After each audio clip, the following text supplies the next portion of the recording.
Jay Crawford, Adam the Bull, Garrett Bush, Dustin Fox, Jason Lloyd, Tyvis Powell, plus, ba-da-da-da-da, you're loving him, Mikey McNuggets.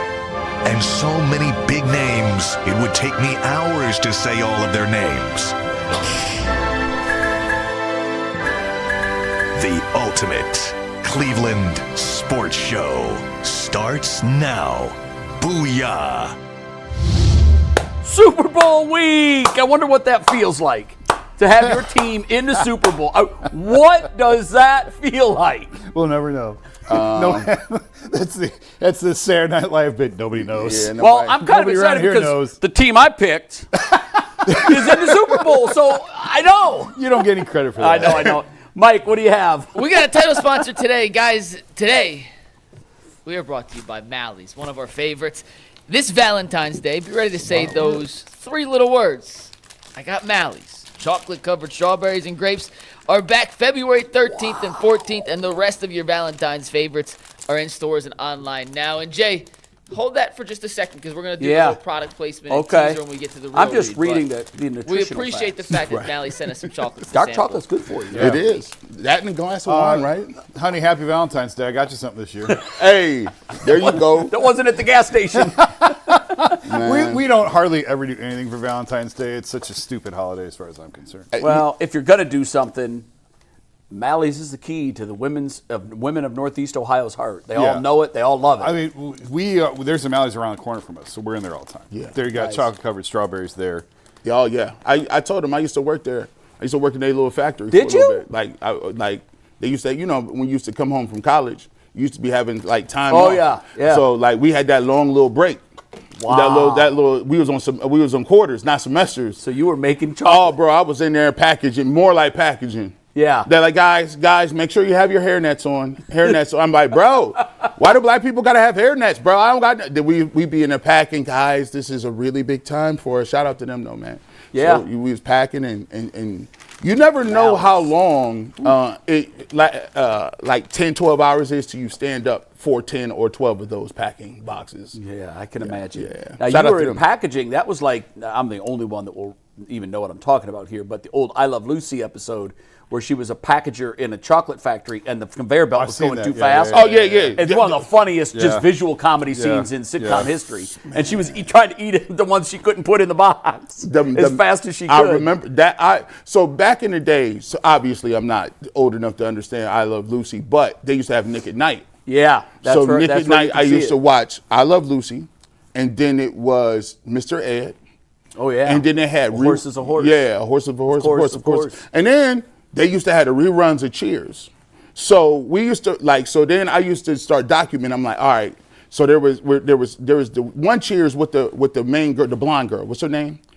Christy Alley. No, she was before Shelley Long. Shelley Long, and then they brought Christy Alley in. Yes. So there's a line of demarcation before and after. Yeah, you're right. And so my uncle used to be like, so he used to have this like, man, this is crazy. My Uncle Bob, right? Like he's definitely one of the elite stoners. Like he was one of the first black dudes I ever seen go to like, you know what I'm saying?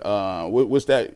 What's the Lollapalooza? Yeah. Oh, he was there. Oh yeah. Listen, I don't know what he did for like he was one of them uncles that was there and just disappeared for like 20 years. Off the grid. Off the grid. Like wow. he used to have two friends. They was white dudes named Terry and Dana. And Terry and Dana used to come over like, Bob, we're out, man. They get in this like Mystery Machine van and be all across the place. Smoke billowing Oh out. my gosh, bro. So he used to go back. So he came back, was like, he was staying with my grandma and was like, yeah, you know what? I love watching Cheers. Who's hotter, Christy Alley or the other girl? I'm telling you, man. Christy Alley got her. We be watching. I'm sitting there watching this Cheers, and I'm like, is this life? I don't know what happened, but I like his life. He's cool. You should have your own sitcom. Uncle Bob. Uncle Bob, bro. Shout out to Uncle Bob. Shout out to Uncle Bob, man. Kirstie Alley. There it is. All right. Where are we going from there? I mean, I should have never brought up I Love Lucy. But I'm glad I did. Now I know about Uncle Bob. Shout out to Uncle Bob. I am glad you did. We got some Cavs trade reaction. We're going to talk some Browns. We're going to talk a little bit of everything today. Jarret Allen had a historic game last night, something that has not been done in 45 years. We're going to get to it all. But we are going to start with a little DeAndre Hunter trade reaction. Before we do that, It's time for the real Mally's read. Guys, all you need is love and chocolate. And this Valentine's Day, be ready to say those 3 little words, I got Mally's. From friendship to love to every situationship in between, Mally's has the perfect chocolate to say what you feel. Their famous chocolate-covered strawberries and grapes are back in stores on February 13th and 14th. And the rest of your Valentine's favorites, like Gold Cup assortments, foil-wrapped milk and dark chocolate hearts, peanut butter, caramel, raspberry, and marshmallow-filled hearts, and so much more, they're all in stores now this Valentine's Day. Say it with me, guys. It's Mally's. And shout out to Mally's for sending us some products. Jay, you had those big dark chocolate hearts. Yeah, I got the big dark chocolate G, hearts. you had some gummy bears. 10 ounces. Jason, you had some milk chocolate. They look delicious. I'm getting hungry just looking at you guys. Let me hold this. Like these Are those the ones with sayings? Like Be Mine? Like the no. I thought those they are were those little heart kids. No, those are. Hey man, back in the day, boy. Whoa. Valentine's Day. Remember we used to get little boxes. They used to be able to put your little notes in there. You go around each desk and drop it in. Drop in the Valentine's card. They had to stop us because we was doing handwritten notes. I got out of pocket.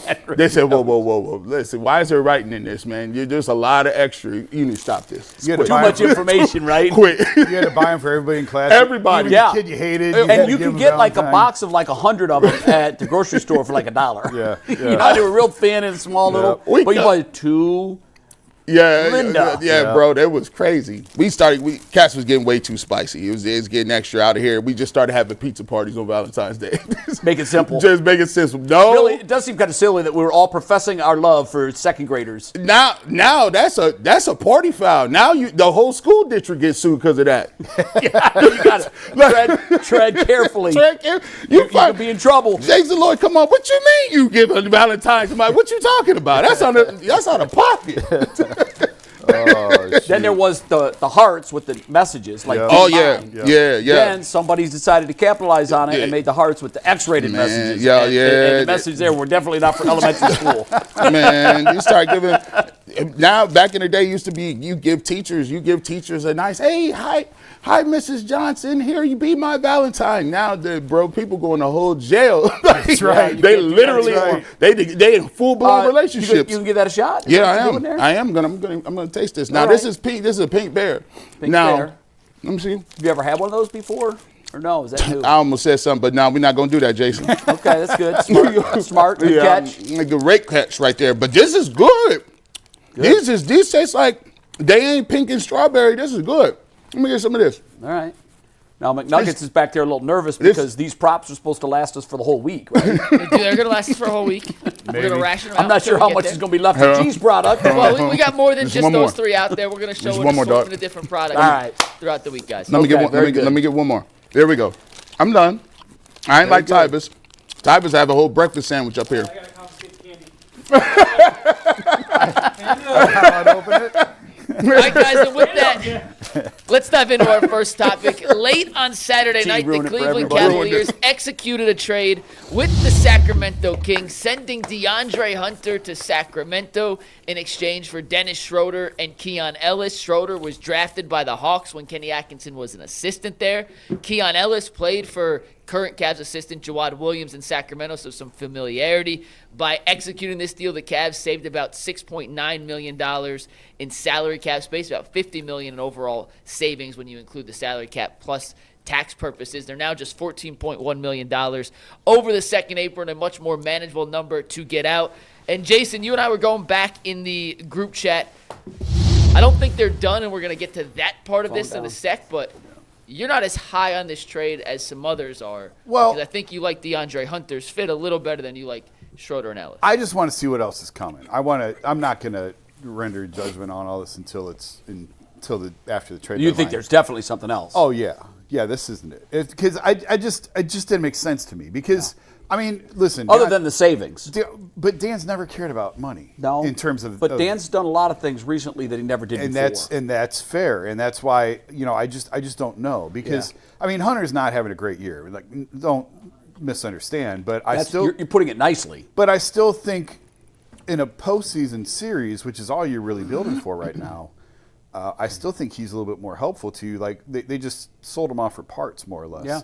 So I'm just a little bit surprised by that. I want to see what else they have in store. I think it's pretty obvious Lonzo Ball's probably on the move as a cost-cutting move. But, when everyone was champion over the weekend, wow, the Cavs cut $50 million, I'm like, okay, but Dan hasn't paid the luxury tax in 8 years.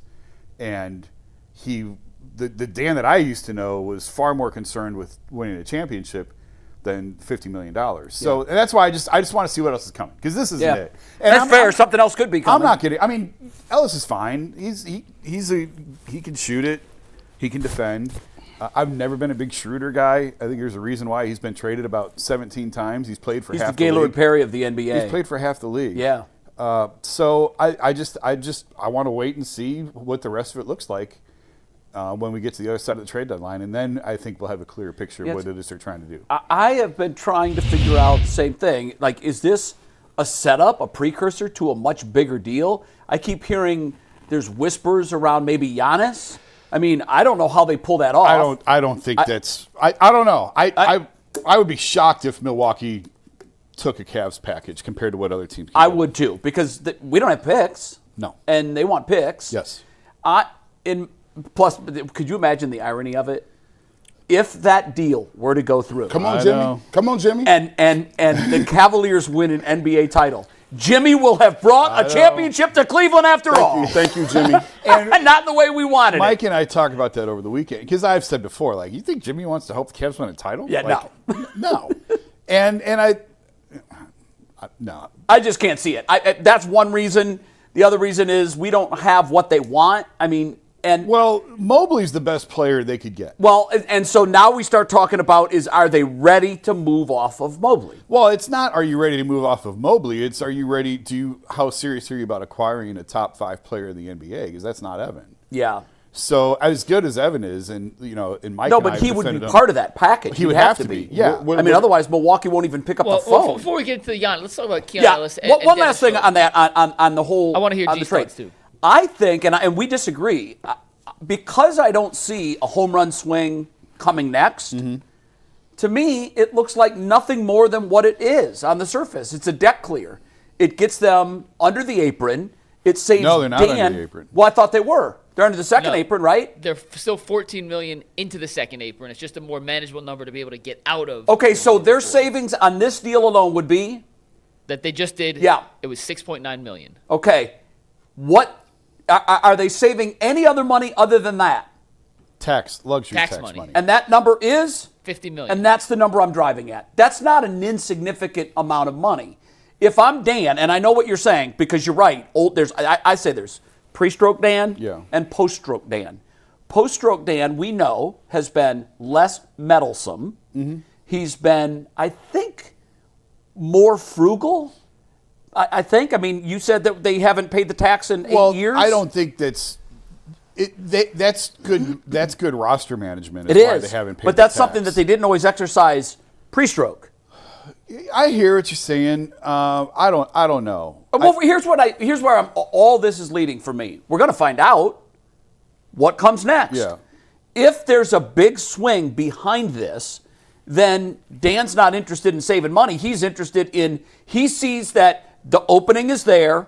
The East is so winnable. I know Detroit seems to be running away with it. I'm not buying in yet. I'm just not buying in yet on Detroit. We'll see in the playoffs. Yeah. That was JB's, big problem when he was here. Let's see what he does once he gets to a postseason. But if Dan is sitting in his ivory tower and he's looking at this and saying, wow, we can win this thing. We can at least get to the finals, but not as constructed. We've got to make some moves. Then this is a setup to the big move. If he's just looking at it and saying, I'm looking at the talent out west, there's 4 teams out west that I don't think we can beat. This is not the year. I'm going to clear the decks, save some money, and maybe take a swing next year. And that's what I think is going on. Well, I think it's if they're trying to get out of the second apron, they've explored options. Do they get out of that, by the way, if there's another move that's coming, right? They have to make 2 more to get under the second apron. Oh, it is. There's not a single. They can make a single move, but Unlikely. assuming they get rid of Lonzo, which That does not alone get them under. That does not alone get That's what them I out of the thought. second. Okay. Gee, So- what do you think of these two guys, though? Schroder and Ellis. How do they fit in? I like Schroder a little bit more than I think a lot of people do because it just seems like Schroder always hitting big shots. Schroder is always, I don't know whether he's playing for. I mean, he didn't play for everybody. He played for the Lakers, obviously the Kings. He didn't play for the Hawks. I mean, he didn't play for half the teams in the NFL or NBA. So for me, I've always thought that he was a clutch player. I've always thought that he played more in crunch time better than what I guess his reputation is. He gets under team skins too, doesn't he? He does. And I think that, he would be a massive upgrade to me over Lonzo Ball because, I didn't think I was going to say this before the season. I don't know if Lonzo could play no more, man. Like, I don't know. One of the things that I looked at with Lonzo Ball is he's just not as quick anymore. He can't blow by anybody, and I think it's a good look for him that he's able to play, but I don't know how much he can play back-to-back. And the fact that he can't shoot at all, I mean, he's getting left extremely open. Like, they're like, listen, you self-check. Go ahead and let him shoot. For me, I like Ellis. I like the fact that he's a shooter and he can play defense. And the thing I think DeAndre Hunter, what really messed DeAndre Hunter up is the fact that his defense kind of fell off a cliff a little bit. Going back to what he was at Virginia, going back to some of his early days in Atlanta, I thought he was a plus defender that, when locked in and in a good defense with other pieces around him, could really hang with a lot of the elite guards and elite wings in this league. And it just wasn't the same. It looked like he took a step back athletically. And you couple that with the fact that he had a tough time shooting this year, I think they kind of, got really quickly. It was like, yeah, we need to get off him immediately. But I will say overall in general with the move in itself, it kind of reminds me of that year when LeBron was here last. And they reset the squad 4 or 5 times. They tore half the roster apart in one day. They had Dre Crowder and D Wade and Isaiah Thomas and Derrick Rose, and then they moved them for Hood and Clarkson and it was just like wow, they reset that thing and they end up making it to the finals. That team was ready to strangle each other. Yeah. They had to do that was toxic. They had to do something, and to Kobe's credit, he salvaged it. Like he got the guys out he needed to get out, and he reset sort of the temperature in the room. Is this a silent reset where you say, look, all right, we think we like these pieces now, but if something else comes available, we're in a better position to kind of take advantage of that? Yeah, I think it's a different position than what they were in 2018. I don't think it's quite to that extreme. But I think that there's more on the way. This isn't the only move at the deadline. I hope you're right, because this isn't a championship-making move. No. This doesn't win them a title. No. And there has to be other pieces. And Hunter's not like a locker room problem. You got to get this guy out of here, which is what you had 8 years ago. What happened with him? Why did we all buy in so deeply last year, and then this year we all agree he can't play? Well, you're seeing the two extremes of him, and like he was terrific last year when he came over. And we thought it was a steal of a deal. And now you're sort of seeing the floor. You saw the ceiling, and now you see the floor. Well, that's a drastic. And what he is probably something in the middle. He's better than what he's shown. He probably was over his skis a little bit last year with what he showed on a consistent basis, at least, to what he's capable of doing. But, I mean, you're seeing why Atlanta was willing to get off his money. Like, you just saw this year why Atlanta was... Yeah, no, it's evident now. When we sat here and championed him last year for the trade, and everyone's like, wow, I can't believe they got this guy. They got under the tax, and it was a good trade at the time. It was good for what they needed. It pushed the tax clock out a year. Like, it was a good move. But now you've just turned around a year later and you're selling them for parts. I was just a little bit surprised. And that's why I just think there's more coming. Mike's got something. And you counting on Dean. They just basically said, we're counting on Dean Wade. Well, that's a bad strategy. Right. Like particularly in the playoffs. I mean, this was the answer to some of that. Now, I kind of feel what Jason is saying a little bit. Like, I know what his ceiling is. At least if you get a ceiling in 2 or 3 games in the playoffs, that might get you over the top. But they obviously don't believe that's in there consistently. Yeah, Mike, I know you're higher on it than I am, so just explain why you like it. Yeah, I don't think it's like a A++ by any means, but I understand the reasoning. Jason said in the group chat he thinks their ceiling with good DeAndre Hunter is higher than it is with Keon Ellis and Dennis Schroder. I would buy and that. I don't disagree with that. Yeah, I would buy that. I get that premise. I don't disagree with that. I just think DeAndre Hunter has been way too inconsistent.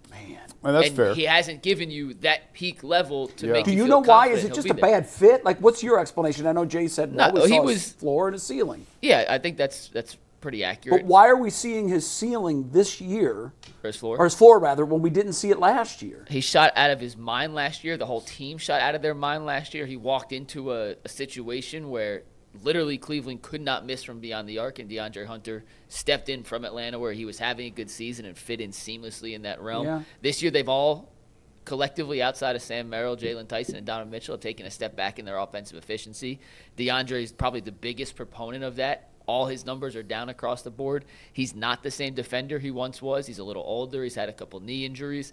And when they traded for him, they envisioned him being able to be their closing four to Right. play alongside Evan Mobley, and he just isn't the defender at that position, the rebounder at that position, to where their size advantage when they have those two together, Mobley and Hunter at the 4-5, it wasn't giving them the dividends they needed to feel comfortable closing. So he's gone. Wish him the best of luck. It didn't work out.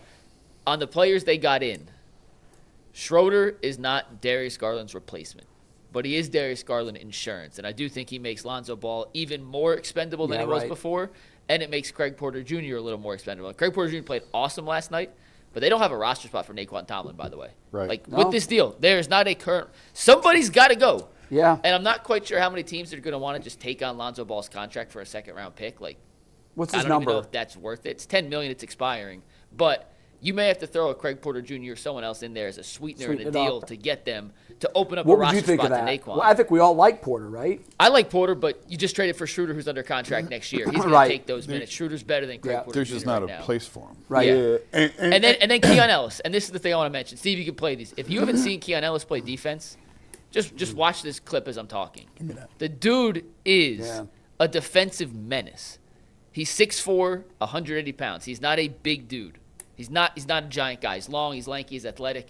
But he plays with that blue collar, I'm in your face. Think Naquan Tomlin, but guard version. Like, that's the defensive intensity this guy plays with.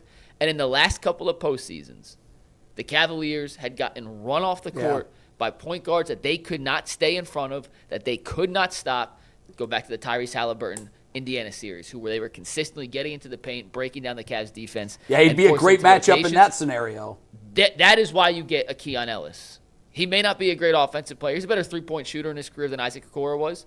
But think of the more guard, less forward version of Isaac Okoro. That's what you're getting in Keon Ellis. And I do think immediately whenever he joins the team, he's supposed to join the team in L.A., like he slides in and fits in to an archetype on this roster they did not have before the deal. So it's two parts. Neither is as good as DeAndre Hunter. I could see in the Cavs' mind, in their front brass, of with these two guys, we're more versatile in a playoff series than we would have been with DeAndre.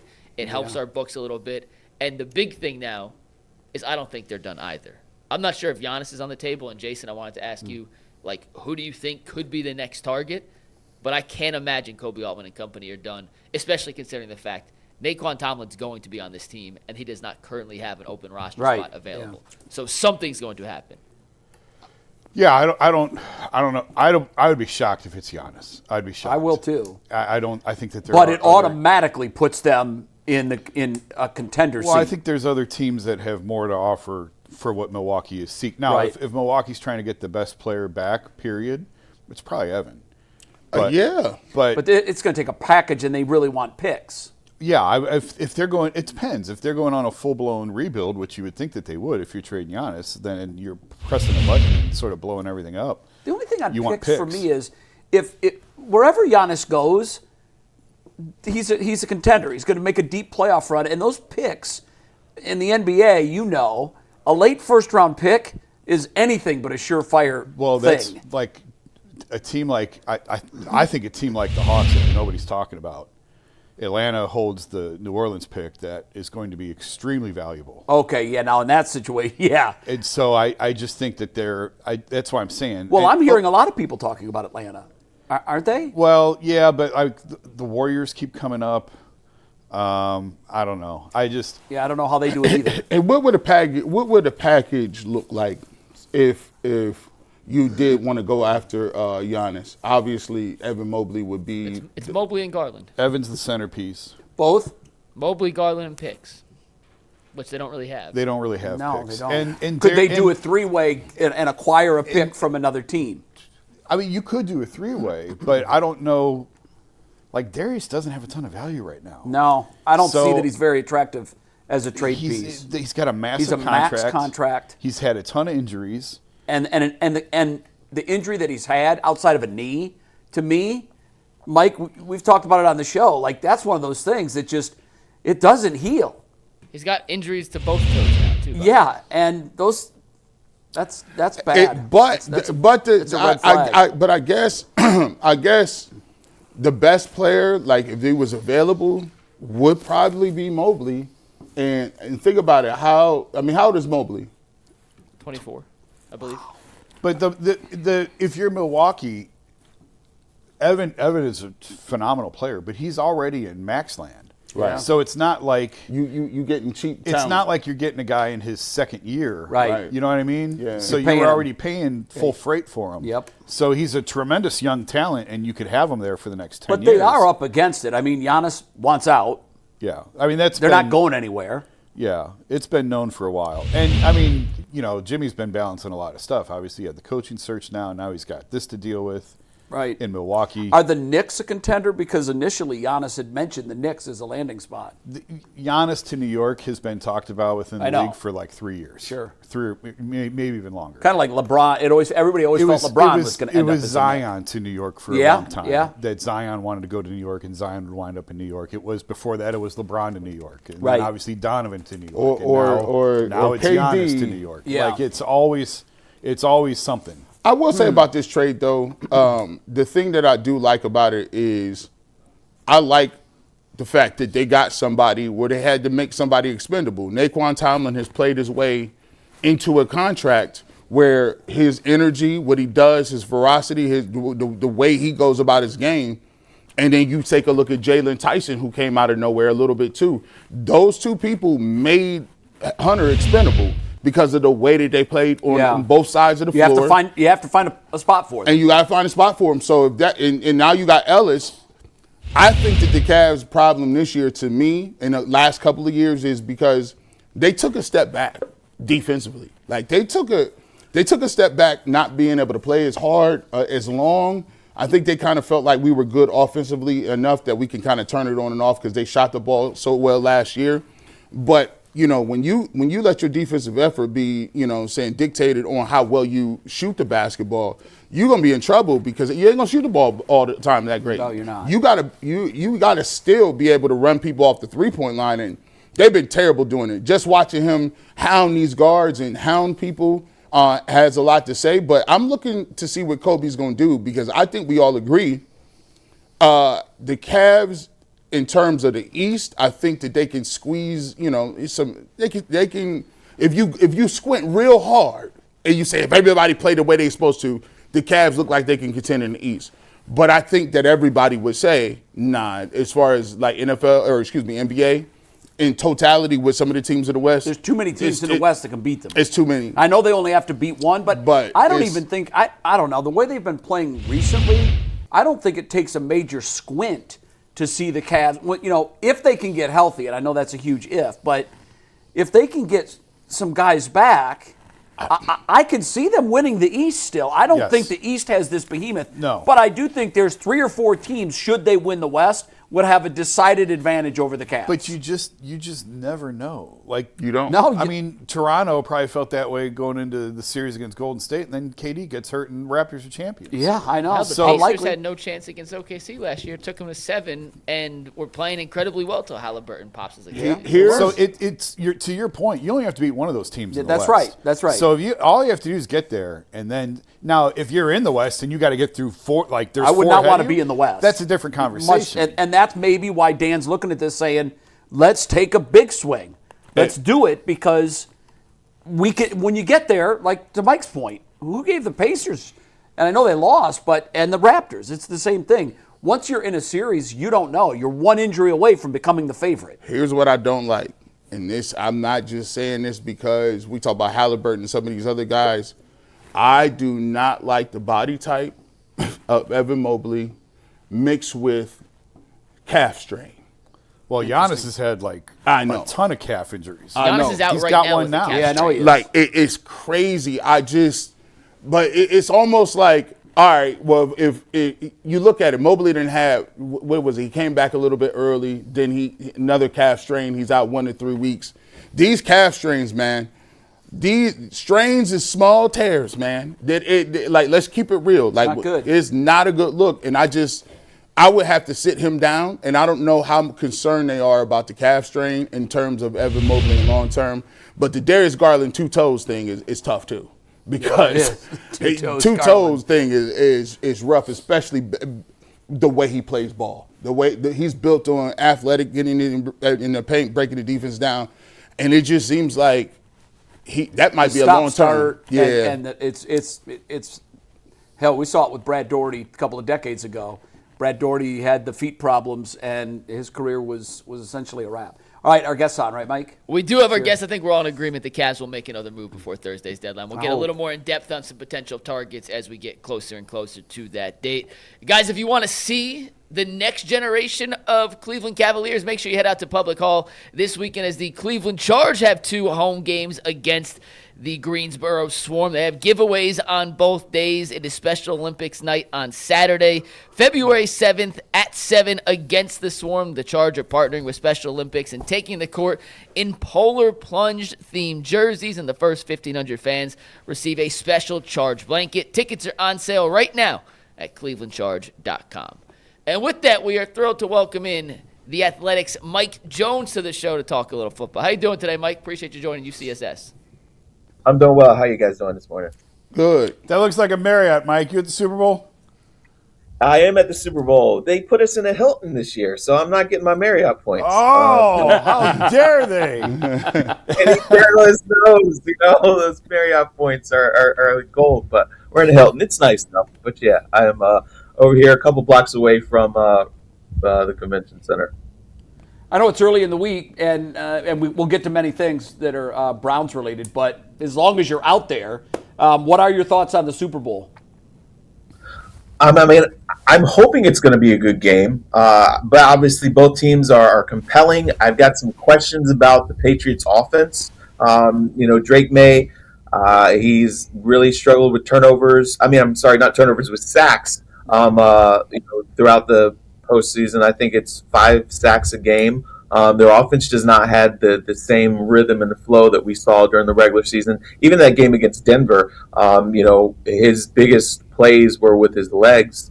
Now the weather had a little bit something to do with that the game, but even before that, just has not seen him as explosive, that offense. And look at the Seahawks; they're clicking on all cylinders: offense, defense, special teams. They really look like they are going to be a handful. Mike, one of the things that I want to talk about before we move off the Super Bowl is this notion. I think I've stated on the show that for the last couple of years, it feels to me like we've moved out of the offensive era. And I know that there are some numbers that prove that we really haven't, that points per game aren't down dramatically. Big plays are down dramatically in the NFL. But when it comes specifically to defensive powers versus offensive powers, I want to read this stat and get your thoughts on it and see if you think we are moving to this point where we could be, the Ravens did it, the Bears back in the 80s. Number 1 scoring defense, and this is points allowed, versus the number 1 and number 2 offenses in points scored in Super Bowls. They've faced 9 times in the Super Bowl there's been that matchup. The defense is 8-1 in those matchups. So in other words, you're going behemoth offense against against the top defense. It felt like we'd moved out of that era and that we were offense and quarterbacks is how you win championships. And I guess this will be another test case. To me, This Seattle defense is ranked number 1. This Patriots offense is ranked number 2 in points scored.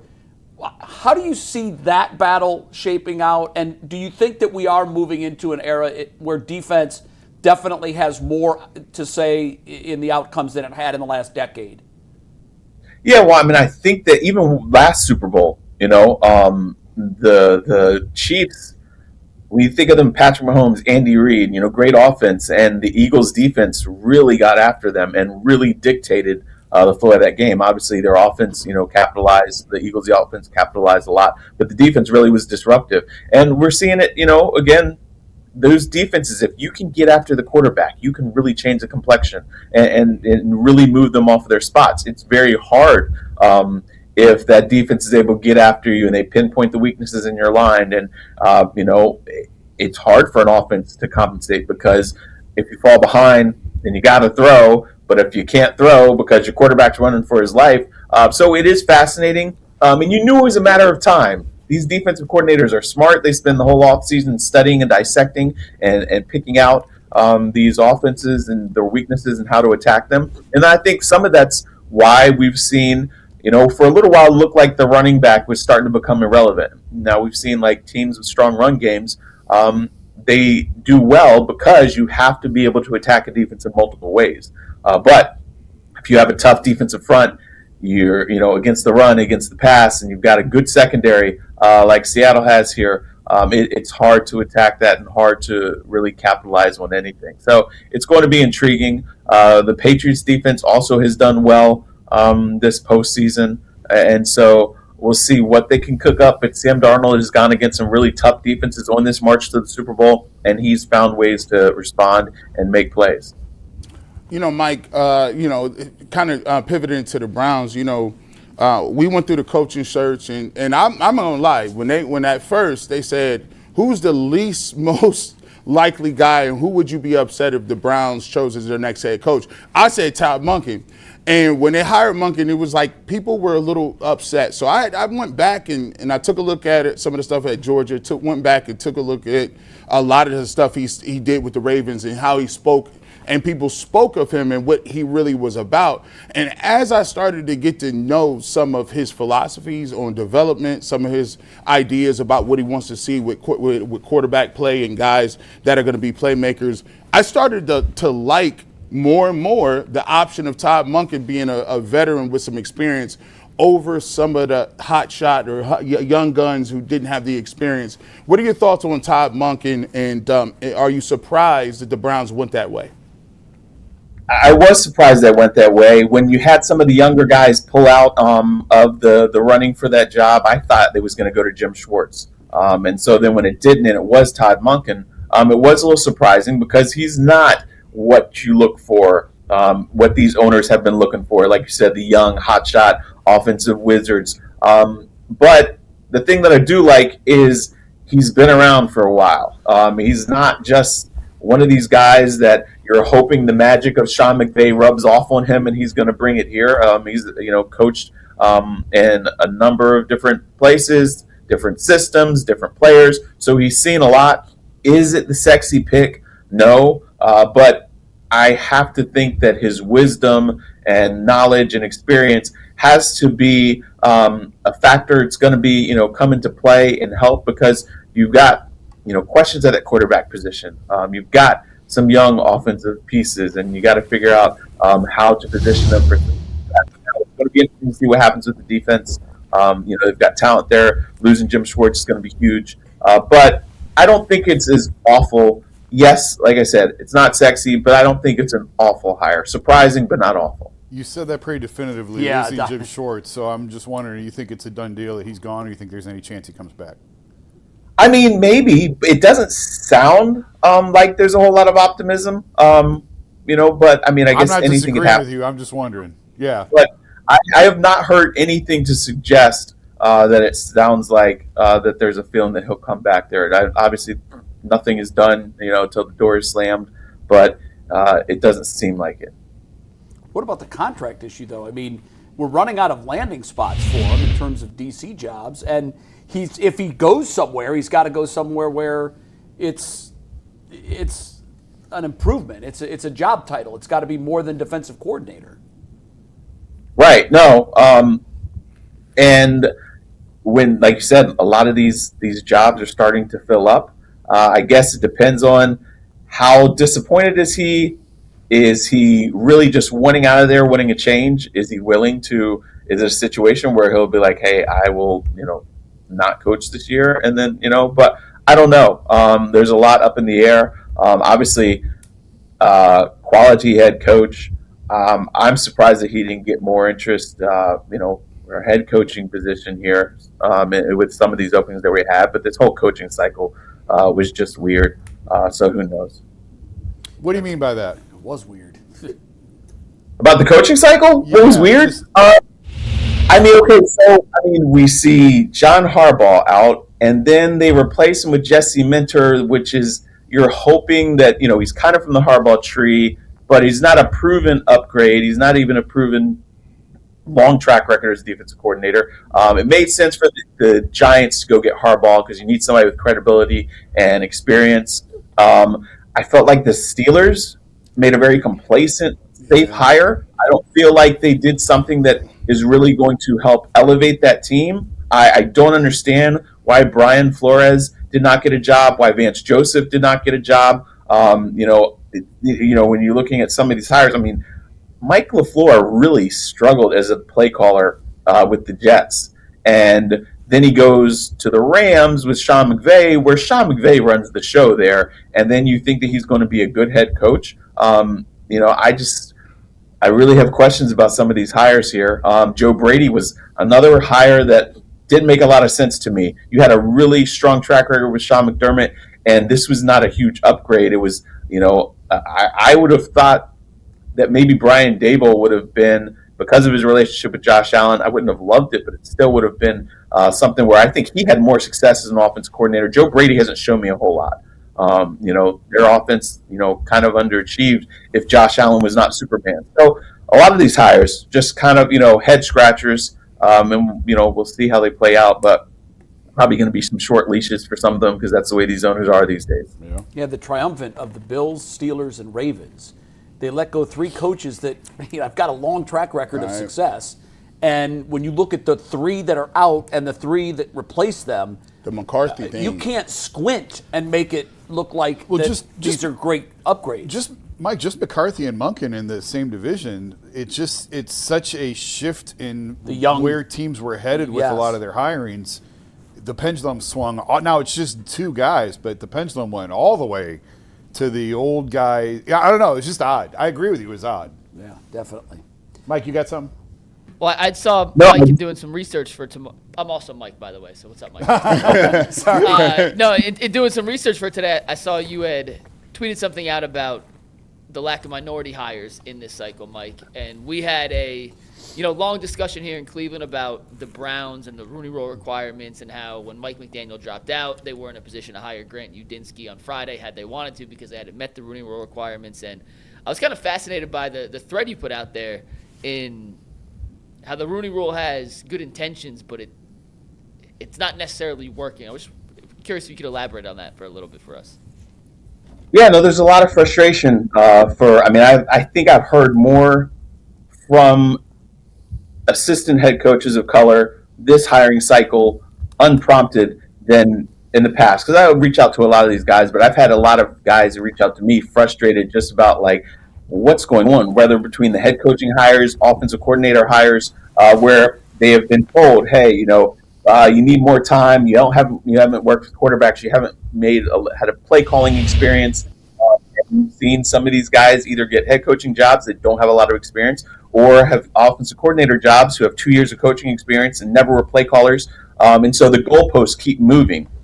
And so the Rooney Rule, yes, these teams checked them off and got the Rooney Rule hires, but it's just checking a box, and it's not really looking and evaluating, because you can't tell me that Brian Flores is not a better defensive coordinator and better potential head coach than Jeff Hafley.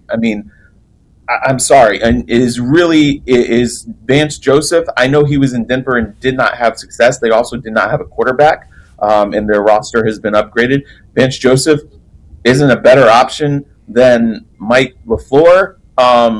So there's a lot of frustrations, and it seemed like the NFL didn't seem, but they took number of steps backwards. You had 10 openings, and you had one minority, which is Robert Saleh, who has said that he doesn't like to be considered a minority, and so it's just something I guess we shouldn't be surprised, but it still is surprising given how much the NFL has tried to put in these programs in place to strengthen the pipeline, but obviously owners just really don't care. Flores is a name that we all liked early on for the Browns opening. Now he runs a little bit different of a defense than what they have been running here in terms of 3-4 versus 4-3. He was actually the runner-up to Schwartz when they hired Jim to be the defensive coordinator here because they felt like Jim's system fit Miles a little bit better than Brian's does. But do you think that the lawsuit he brought against the NFL is still hurting him in terms of head coach? Because I didn't think that would hurt him in Cleveland because Jimmy don't care. If you can help, Right. Jimmy will hire you. He didn't care. But that's sort of the exception. But do you just think that still – is that going to follow him his entire career and prevent him from ever getting another head coaching job?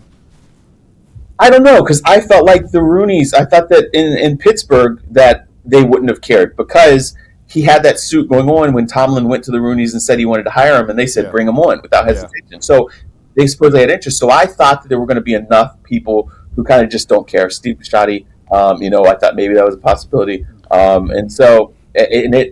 The Raiders, I mean, Al Davis, that, seemed like that would have made, sense. They have a track record of always being at odds with the league, True. So I thought that, I thought there would be enough people who didn't care as much. I mean, look, this guy has won Super Bowls with the Patriots. He's had really good defenses. If you want a strong leader, a culture changer, he checked so many of those boxes. But, I guess those the interviews that they had were just to check off the Rooney box and not sincere interest. Let's talk a little bit about the Harbaugh attempt to get Monken to come there and be his coordinator. Not surprising. I mean, he's worked with him. He definitely wanted to continue working with him. There was, I don't know if it was your reporting, it may have been, that came out that basically said that, or John said, look, I called him, I talked to him, I tried to talk him out of going to Cleveland, but in the end, he's here. What do you make of that? I mean, obviously, Kevin Stefanski's reassembling his old staff down in Atlanta. Coaches go with who they feel comfortable with. Is it generally looked at as what's it look like around the league that Monken had a chance to go and be the OC in New York, where he's got some nice pieces, but instead said no and came to Cleveland for his first shot as a head coach in the NFL? Well, I think you just said it right there. You don't get a lot of these opportunities. We're talking about guys who, have been assistants for a long time and waiting for that head coaching opportunity, and sometimes it never comes. And so I'm not surprised at all that Monken took this opportunity. Now, is it the most win-ready job? No, but neither were the Giants. And so again, he's not the youngest guy, and he probably felt like, what, this is my shot. I've got to take this right here. It's not surprising at all that Harbaugh wanted to bring him. A lot of these guys want to coach with people they're comfortable with. I mean, just even look at Kyle Shanahan hiring Raheem Morris, who he has worked with in Tampa and Washington and in Atlanta, and now he's his defensive coordinator in San Francisco, just like Raheem worked with Sean McVay in Tampa and Washington, then he came to L.A. So guys want to find people they're familiar with, and so that didn't wasn't very surprising. But again, there are only 32 of these jobs in the whole world. And so if a team wants to hire you as a head coach, Monken taking the Browns job, I understood why he did.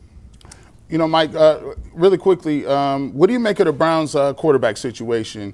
Obviously, there was the clip that went around where Todd Monken said, hey, we wanted to hire you or we wanted to draft you in Baltimore.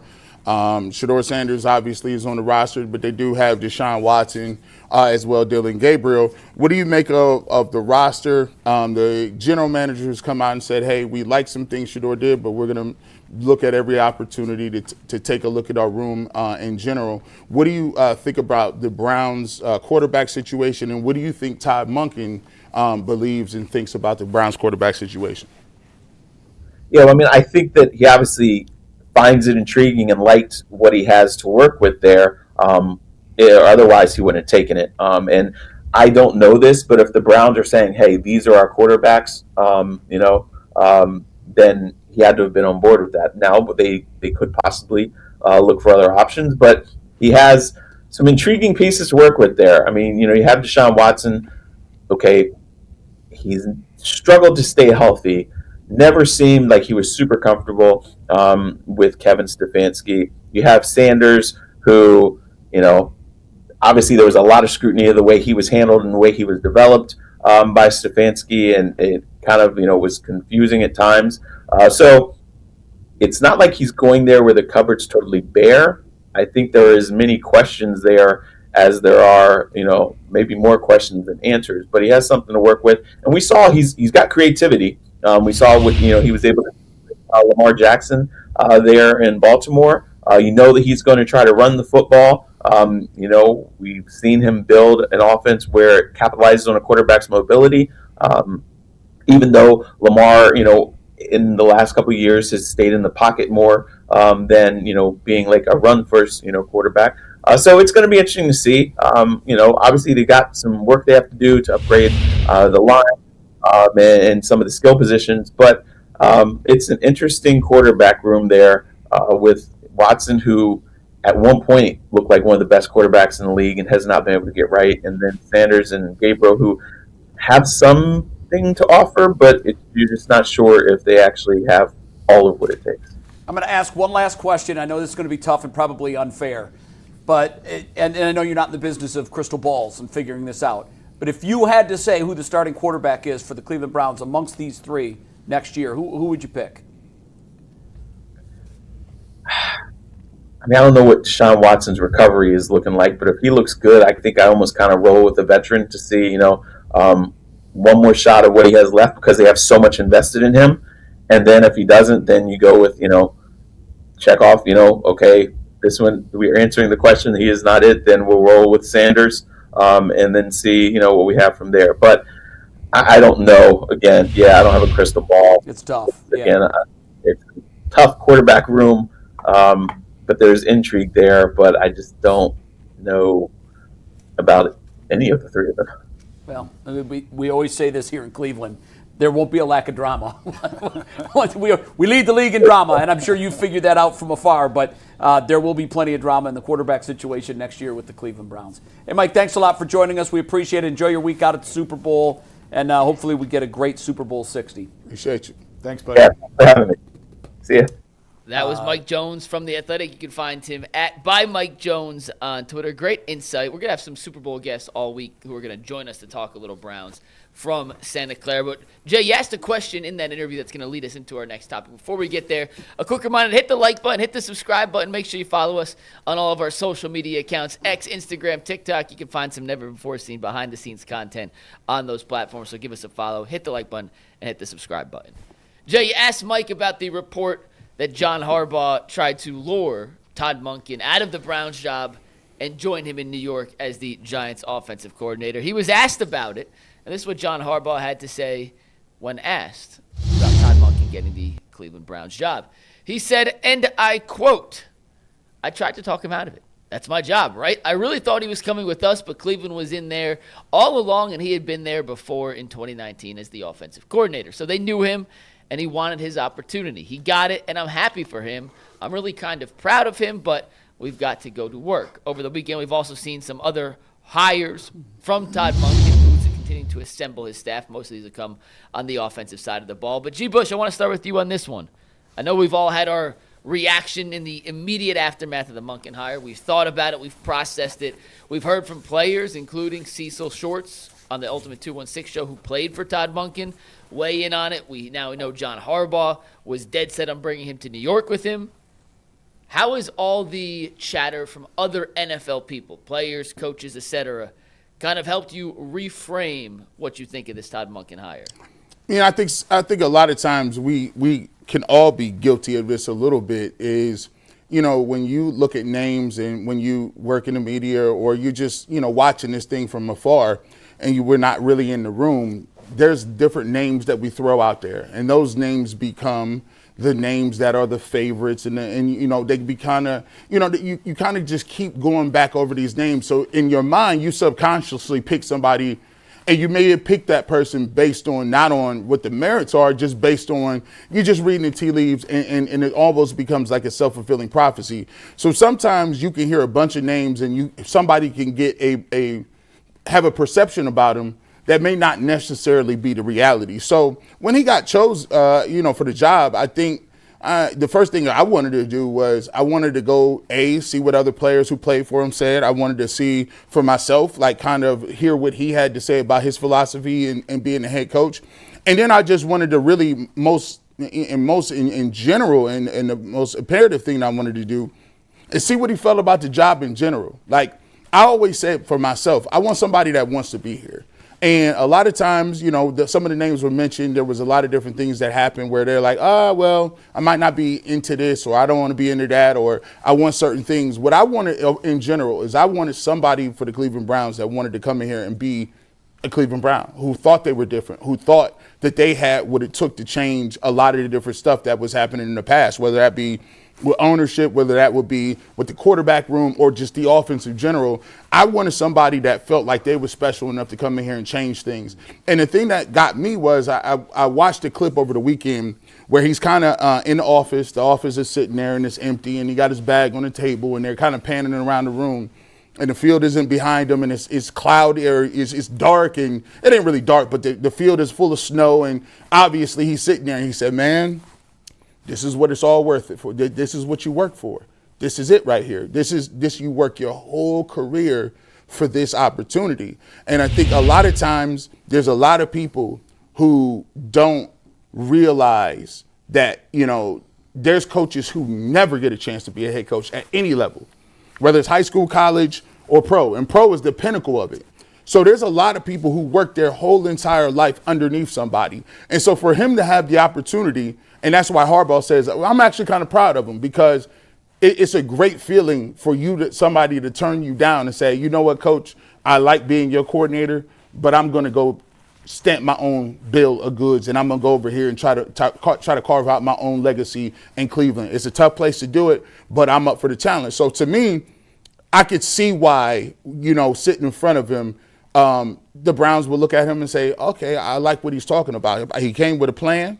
He said, all right, well, let me tell you what I think about the offense. And he gave you a plan. Let me tell you what I feel about development. Let me tell you what I did other places. And then most importantly, he said, I want the job.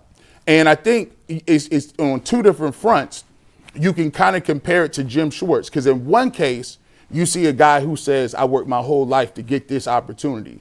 But in the case of Jim Schwartz, I think Jim Schwartz was that upset because he realized that it was his last opportunity to kind of get that off. Because, Jay, I don't know if you weren't here during the whole process, but I was surprised Jim Schwartz crashed out that much, or he was that upset. But I had to then come back and realize, he may have thought that was his last opportunity to get back to where he was before. Yeah. And it was the realization that that was it for him. I think he did think that. I think he's right. It's interesting. Jason said earlier that the McCarthy trade hire, not so much because he's won a Super Bowl. Yeah. The Browns, and by the way, I'm holding my fire, man. I've been through so many of these, and I've knee-jerked and said this is the great or this is the worst. No, holding all my fire. I need to see the man coach. Yeah. And then I'll tell you what I think about it. My initial reaction to the process, and that's different. I'm separating the man from the process. My initial reaction to the process, and I wasn't here last week, so I didn't get a chance to really weigh in on this. I did upstairs at Channel 3. The process itself was dysfunctional. And I mean, I'm not using that word just because I know that's the one that Jimmy pushed back on. But we hired a 58-year-old first-time coach. Where is that? When has that happened? Yeah. I don't know that maybe it has. Someone might look it up and say, well, yeah, it's happened here, here, and here. And they may have even had success with it.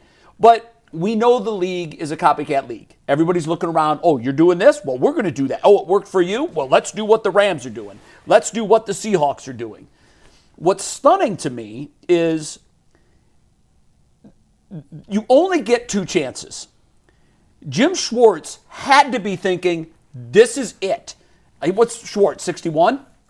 He had to be thinking, this team likes me so much, they've put a rider on all of the candidates that they're interviewing, basically saying they have to keep me. So they love me. And if I'm going to get a second chance, there's going to be teams that just absolutely will not hire a 61-year-old second-time head coach. Jim McCarthy got the look, but he's got a ring. If you look just at the resume of Jim Schwartz as a head coach, it's not pretty. No. And as a defensive coordinator, offense always seems to get a little bit of a bump. It does. And the point that I brought up with Mike is that, and I've been, I wish Bull was here because I know he likes to push back on this. It's just more of a defensive league now than it was 5 years ago.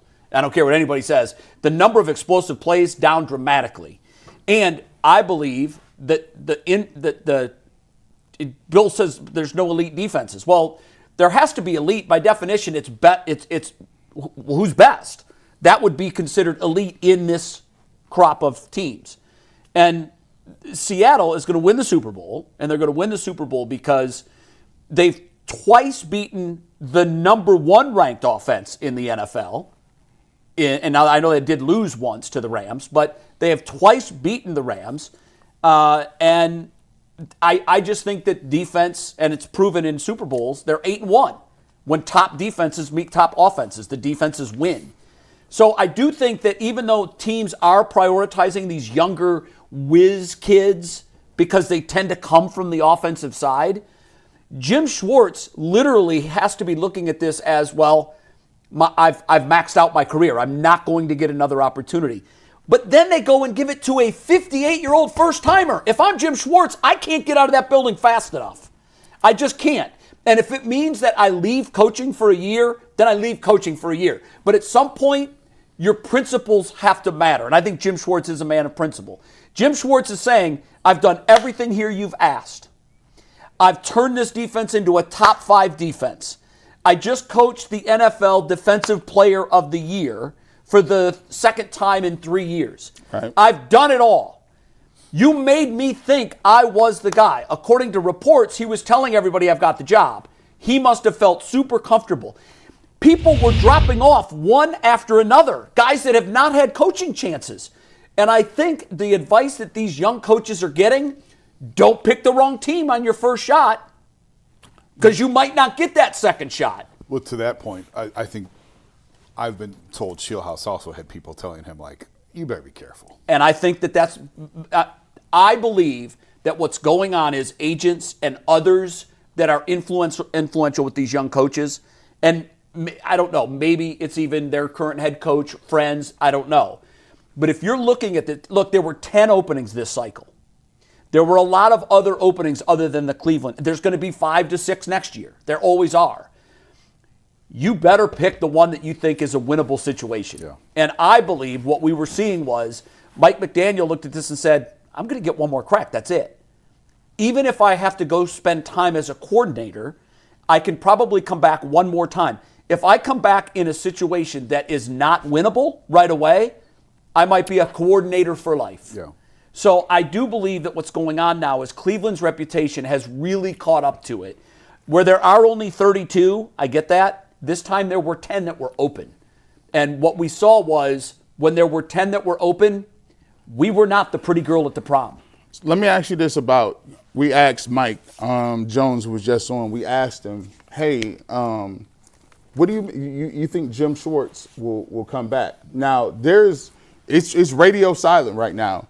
Do you think it would be a problem if they bring back Jim Schwartz knowing how he felt? Is that a time bomb waiting to happen, or do you think it's better that they just say, look, he was upset, we know why he's upset, Todd, pick somebody else and move on? Or do you believe that they should bring him back? Okay, so the premise of your question is a good one, but can you imagine Jimmy voluntarily moving on from a guy that he mandated the new coach keeps on the staff.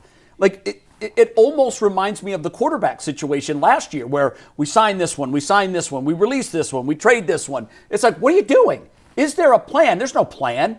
You're playing tic-tac-toe and you're making your next move based off what's available on the board.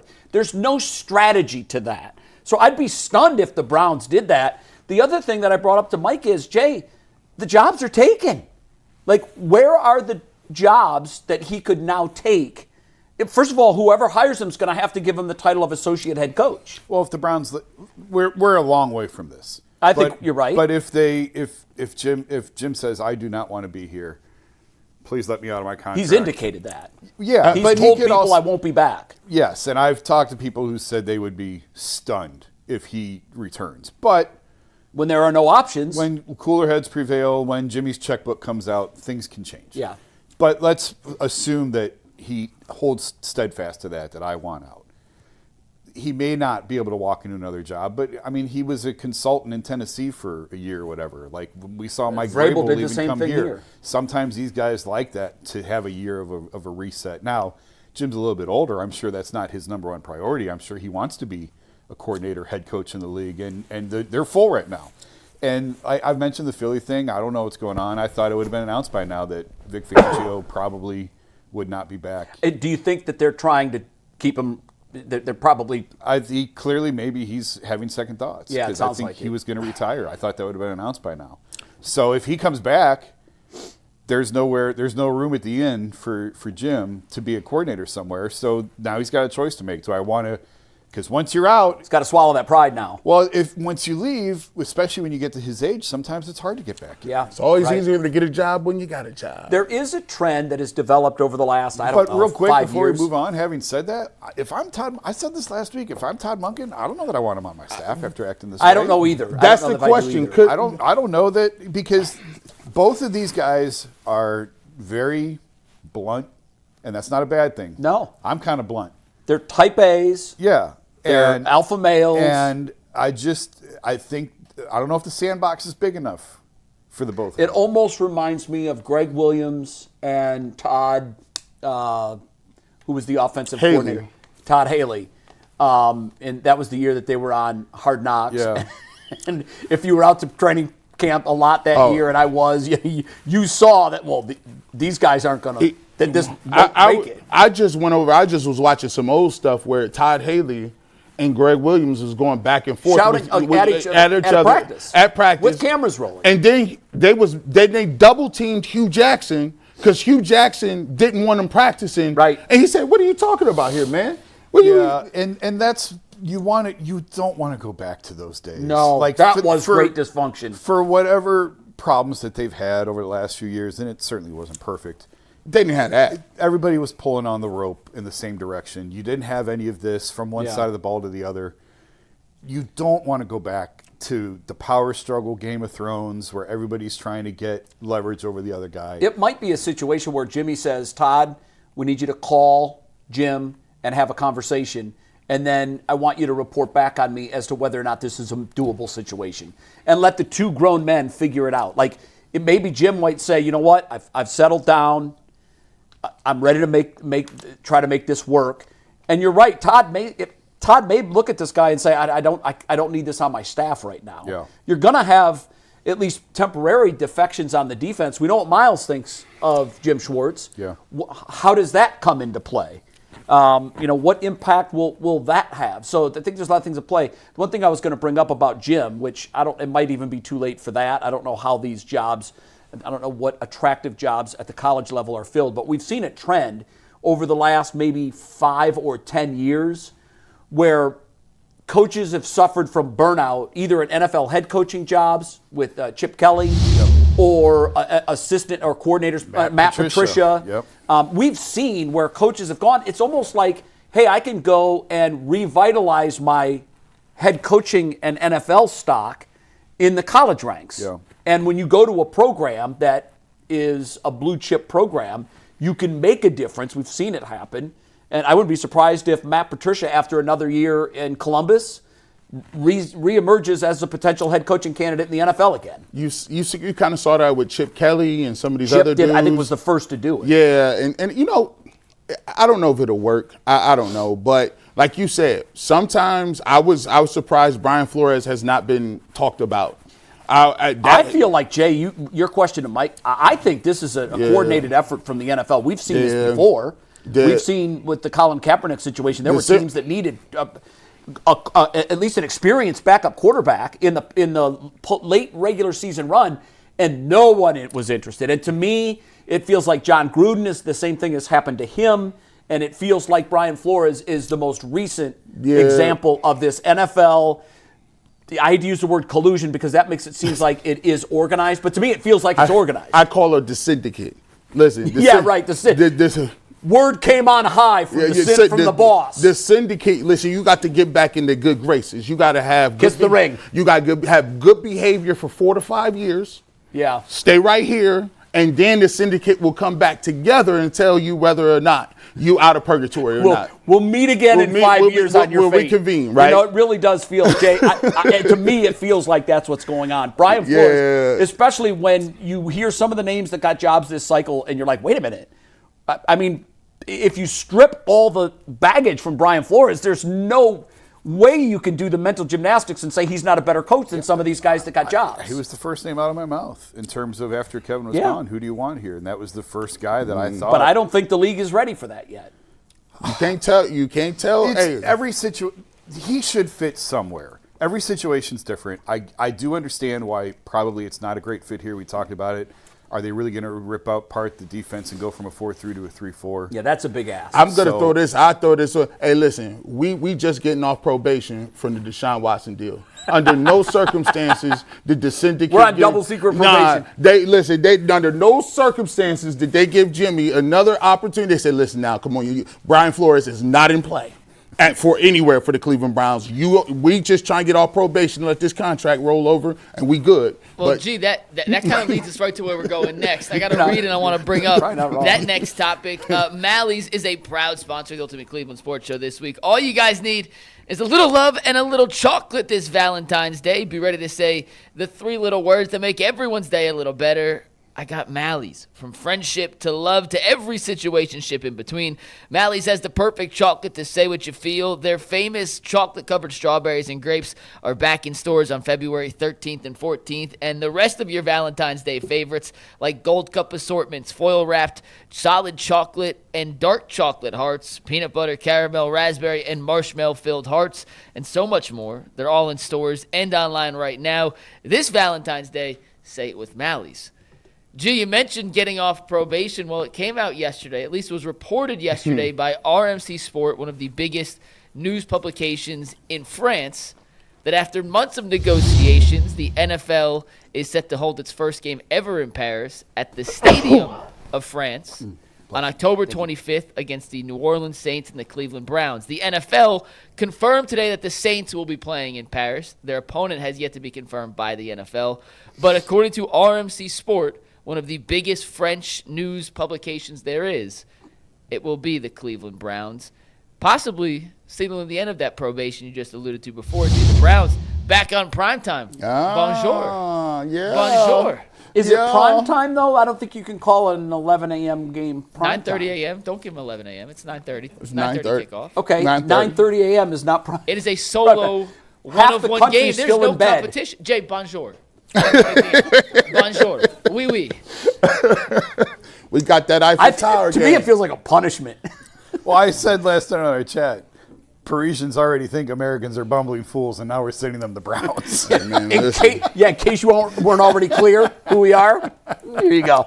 Man. I mean, yeah, the whole idea of this is you want to introduce good football to Paris and to France, so they like it. It's unusual, though, that they would make them go overseas in back-to-back years. Yeah, no, doesn't seem. Oh, they want to. Oh, they want to go back over there, man. Listen, this is all calculated. Shout out to the syndicate. They took us off probation. They was like, listen, hey, here's what we're going to do. We started this program. You weren't here when it happened. See, what the NFL understands is the Cleveland Browns will be the most talked about team in the league next year. And they're planning for it. They started the game plan Well, they could have picked anybody else to put in the Pro Bowl. They could have picked anybody else they wanted to. They put Shedeur Sanders in there. The Cleveland Browns is putting out information. They having them dap up the coach. They coming on in, yeah, bro, we ready. Listen, they understand one thing. This man is selling jerseys out the wazoo. These dudes, they like, listen, I'm going to tell you what. They done looked at the numbers, and it was one thing the NFL as a financial institution understands. Even if Shedeur Sanders is just playing for 2026, one of the things that they're going to look at is, okay, well, how many new people will watch? How many new fans will you bring to the table? How many new people that don't even really watch the NFL will tune in to see what is going to happen? And so when you put them in a Pro Bowl, I'm going to watch the Pro Bowl on Tuesday, and I don't watch the Pro Bowl. They're going to play dodgeball or something, kickball or soccer. I'm going to watch it. There's going to be a lot of people watching it. The Cleveland Browns on the outside, they like, oh, we don't think much of the Cleveland Browns, but the one thing that the numbers won't lie, this is the first domino to fall. You talking about you in France? I expect when the schedule comes out, I asked McNuggets this before. When the schedule comes out, I expect the Cleveland Browns to have 5 games that will either be semi-prime time, which is either like, hey, if it's a 4 o'clock game, whether or not it's going to be a Tuesday or a Thursday game or a Monday night football game. Before this year, they put us on the blacklist. It was the Cleveland Browns are going to play at 1 o'clock games. We're not showing y'all nowhere. And as a matter of fact, y'all going to get the worst broadcasting team. This is the first step in the Cleveland Browns. And by the way, Jay, you said it earlier, the Cleveland Browns will be the most talked about story this offseason when training camp starts. Mark it, book my words. The Cleveland Browns will be the talk. They're the talk of the town now, and we ain't even got to the draft. Well, they're the talk of this town. I'm not sure they're the talk of the league. National. Yeah, I'm not sure that's the case.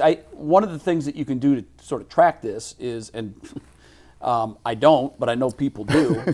You can look at the national shows and see which ones they're spending a lot of time debating. Obviously, Shedeur Sanders it's a ratings machine. He is polarized. He's Tim Tebow, part 2. He's polarizing. Again, unlike Tebow, through nothing that he's done, it's just he's polarizing, and people care and they want to talk about him. But outside of that, like I can't see the Browns. When you say I say exclusive windows. To me, the exclusive windows are the Sunday night, the Monday night, and the Thursday nights. Those are your 3 weekly exclusive windows. I don't really look at the European games or the international games as exclusive windows because they're being played when literally half the country's in bed. Mm-hmm. If West Coast people wake up and they go, oh, that's right, there was a game today. Who won? Oh, Carolina. Look at the teams that typically play in those games. Jacksonville gets a couple. They were a mainstay when they were terrible. It tends to be the bad teams. You're punishing one of the teams. One of the teams is losing a home game, and that's revenue. Is the Browns a home team? We don't know yet. Okay. We don't know yet. One way or another, one of those two in teams. Paris, they are not. The Saints are the home team in Paris. We already know that? Yes, the Saints are the wow, that's well, the Saints because are the you know you're the home NFL and has- away. Oh, yeah, you're right. Yeah, you can figure that out. Yeah, you're right. Okay. Well, every other year you're going 9 games home, 8 games home. So now the way they can do it is they can make the home team, they can give them that game in one of the years where they have only 8, or they have 9 rather. So they'll still have 8. But to me, the exclusive windows, the league doesn't play around with the exclusive window games. The Thursday games, particularly the Sunday night game. The Sunday night game has become the crown jewel of the schedule. It used to be Monday Night Football. Yeah. Once upon a time, that was the only truly exclusive window. Now there's 3 of them. The pecking order is NBC on Sunday night. They even late in the season get flex rights. So that is the crown jewel. What do you see on Sunday night? You see Dallas. You see Philadelphia. You see the Giants. You see the NFC East. You see the big markets because they want, and I know Dallas isn't a top 3 market, but they have a top 3 fan base. So it's a safe formula. What they're doing is placing safe bets. What you won't see on a Sunday night is the Raiders and the Saints. Why would you do that? You might throw that. On Thursday night, you tend to see rivalries, conference rivalries. So you'll see the Bengals and the Browns on a Thursday night, but they're not going to waste that on a Sunday night because the Browns are not a proven commodity. It's probably not going to be a very meaningful game.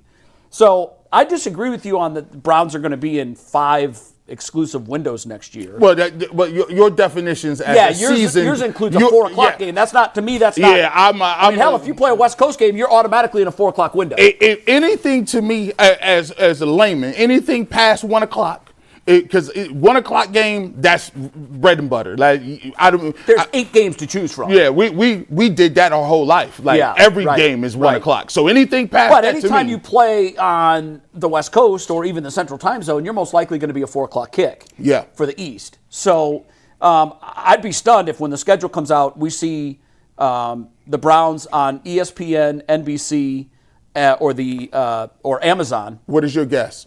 I would say 2. I would think that's commensurate with a 4-win team. I don't know what you get. They don't even make. It used to be every team had to do Thursday. Yeah, no, they don't night. do that. No, they don't even do that. No, anymore. they don't. But you could see a Browns Bengals or a Browns Steelers early in the season getting a Thursday night game. I can see that. They try it Thursdays. They try and keep them close. They do. Generally, you don't have to fly across the country for a Thursday. Exactly, because Atlanta? of the schedule. If you played the previous Just the Sunday and now you're logistics turning of it. around on Yeah, a short, yeah. they're not going to make you play on a Sunday In San at 1 o'clock Francisco. and then play in San Francisco on Thursday. Right, So those games right. tend to be regional Regional. rivalries, Yep. divisional rivalries. Yep. I could see the Browns getting a Browns Bengals or a Browns Steelers or maybe even a Browns Ravens. They got no national games this year, correct? I can't think of one. They were all Sunday 1 kicks. Am I missing anything? No. They had the London game. They and did have the London They game. had the 2 4 o'clock games. But they definitely didn't Yeah. have any Sunday or Monday yeah, night. we or was Thursday definitely- night there games. might have been a there was Thursday. no- I thought there was a Thursday, but maybe not. No, there was just Okay. the only. So I think it's Prime super time window probation. I mean, I think It'd you're be lucky if you crazy get- to go you're from lucky if you none get to one. 5. You'd be lucky to get 1 next Yeah, year. I could see at the most I could see 2, but I think part of that is what G speaks to. They want good football that America is going to watch, but here's what they also want. They want individuals that America is going to watch, and the one thing that is undeniable about Shedeur Sanders, you can debate his acumen as a quarterback. Should he be a starter? You can debate that till the cows come home, and I'm all for that. But the one thing that is not debatable, and we see it with the Pro Bowl, putting Shedeur Sanders in the Pro Bowl, and I know it's not a game anymore, and it won't do a good number. Not because Shedeur's, he has nothing to do with it. America's not interested in it. They're just not. They've proven that over the last 10, 15 years. Even when it was a regular football game, they weren't interested. They're going to be even less interested in it with a flag game. But the league is smart enough to know, hey, Shedeur's red hot. He's a lightning rod. That's why I think they might get 1 or 2 national window games. I think when the schedule was made last year, they had no idea what Shedeur Sanders was going to be for the Cleveland Browns. He wasn't on the wasn't on the team. Like, it was they like- had no idea where he was going to go. You couldn't give him scheduling preference. But I do think they might get 1 or 2 this year because Shedeur's going to be a draw. If he's on the field, he's going to be a draw to viewers. They play. I think it's a wait and see game. Like I think they say, okay, let me put some. It's like this. Let me put some money down real quick. Let me put some money down. Now, if it pay off, we good. Because there's 2 things that's huge. The fact that the Cleveland Browns have a loyal global fan base, right? They're very loyal. Well, they did. I don't know that they still do, G. Oh man. Oh, listen. Trust me. I don't know. I'm just little OG Bush. But when it comes to these folks, like the backers unions and people's I get all that. around the world, the thing about it is, Jay, like even people like you you're not gonna give up on them. Just like your colleagues told you. Like, and you could They begged me to give up on Like, they beg you. There's loyal people, and I always. But don't you feel like Jay says this all the time? We've lost a generation of fans. Oh, we because have. they've been for 30 years. They've been garbage. Oh, we have.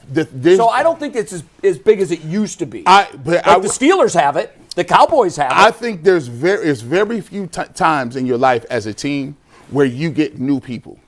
Like you got who you got. You don't get new fans. Well, if the Browns won 3 Super Bowls in a row, we'd be picking up all kinds You of get new some, fans. but in this rare case, if you got a bunch of people who don't, I told Jason this, a lot of people don't even watch football, like that are following Shedeur And Sanders. this will come as a surprise to you guys, maybe not. There are far more people in the United States of America that do not watch a football game any than there sports. are that watch football. I used to be a manager at DirecTV, and we used to say, I'm like, guys, push the DirecTV Sunday ticket just for free. Come on, get them together. And guys would come up. I'd be listening to calls. They'd be like, Gotta watch football. Sir, I need RFD TV. Do you have the Blaze? I only want to watch the Blaze. Yeah. And I don't want a satellite dish on my house. That's what I need the Weather Channel. I mean, there's 330 million people in this country. Right. And what are the ratings for the Super Bowl? If it does a 50 share, that's half of America. It Right. won't do a 50 share. It won't, right? So And by the way, what the hell else is on opposite of Sunday Super Bowl? Nobody much. programs against it. Right. So and even on a conference championship weekend, if you add all of the total viewers that watch that game, it's a fraction of American. It just is. Now, if you're looking for what gathers the most moss on a Rolling Stone, it is the NFL. Yeah. But we sometimes think that it's the epicenter of our universe, so therefore it must be for everyone else. Now, in certain markets like Cleveland, it's a higher percentage of Clevelanders watch the NFL than, say, folks in Houston. Right. Look at Los Angeles. Los Angeles is a perfect example. Yeah. It is the second largest city. How many teams have failed in Los Angeles? Ain't nobody- When the Rams and the Rams have been great. When the Rams and Chargers are relevant out there, there are more people in their stadium rooting for Pittsburgh when Pittsburgh is there than the Rams. Miami's the same way. Because we're captive inside for 6 months. Oh, yeah. We're not going outside because it's 8.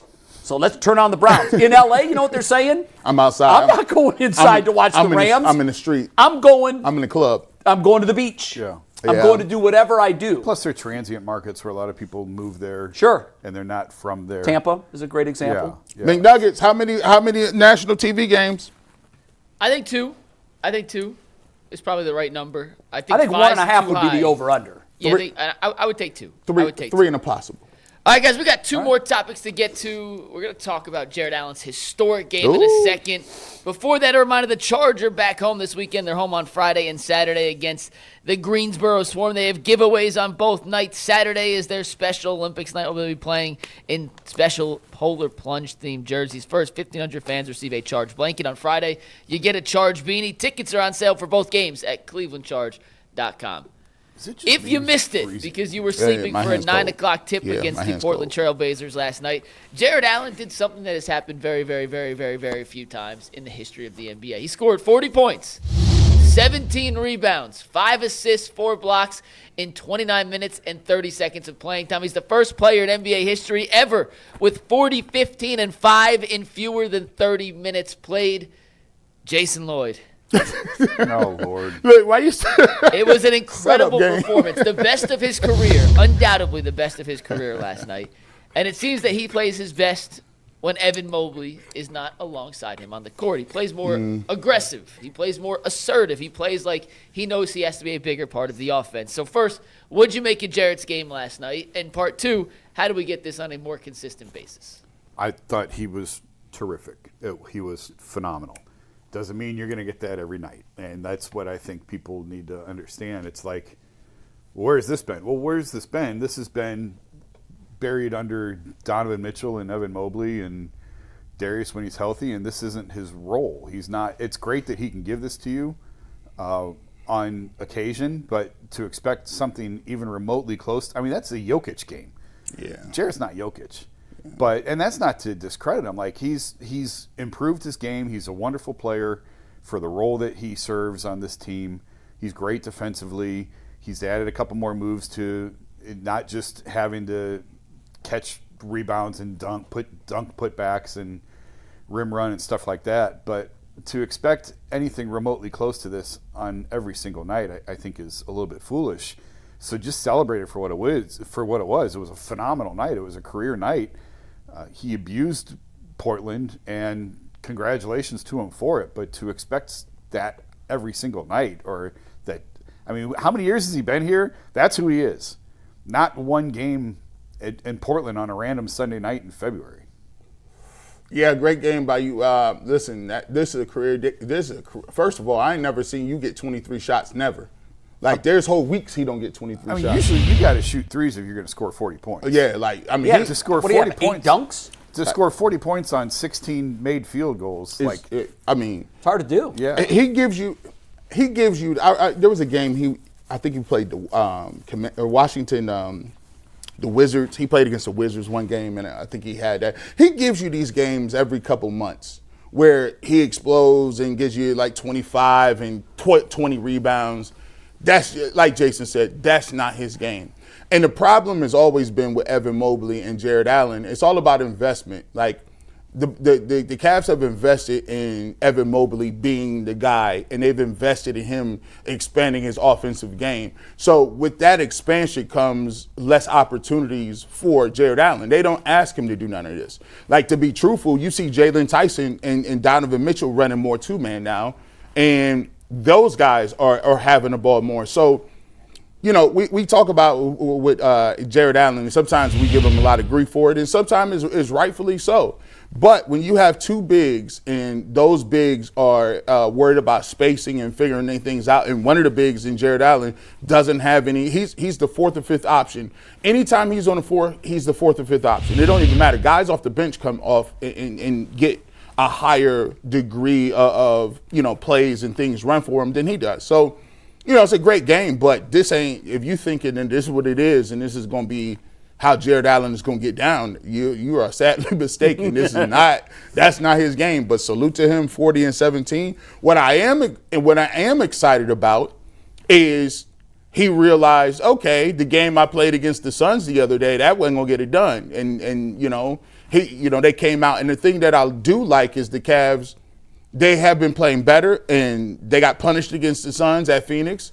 And in this case, I'm glad that they came back and was able to beat the Blazers to kind of stop the whole bleeding thing where you want to put, you know, hey, it's just like baseball sometimes. Hey, I want to win 3 out of 4. I want to win a series. I want to tread water on the road. So good win with the Blazers, but he ain't about to do this every week. That's not a thing. Can we put that graphic up again from the Cavs, the tweet? I didn't realize that it was a 1-of-1 game. That line has never, ever been done. Ever. Hey, Ever. salute.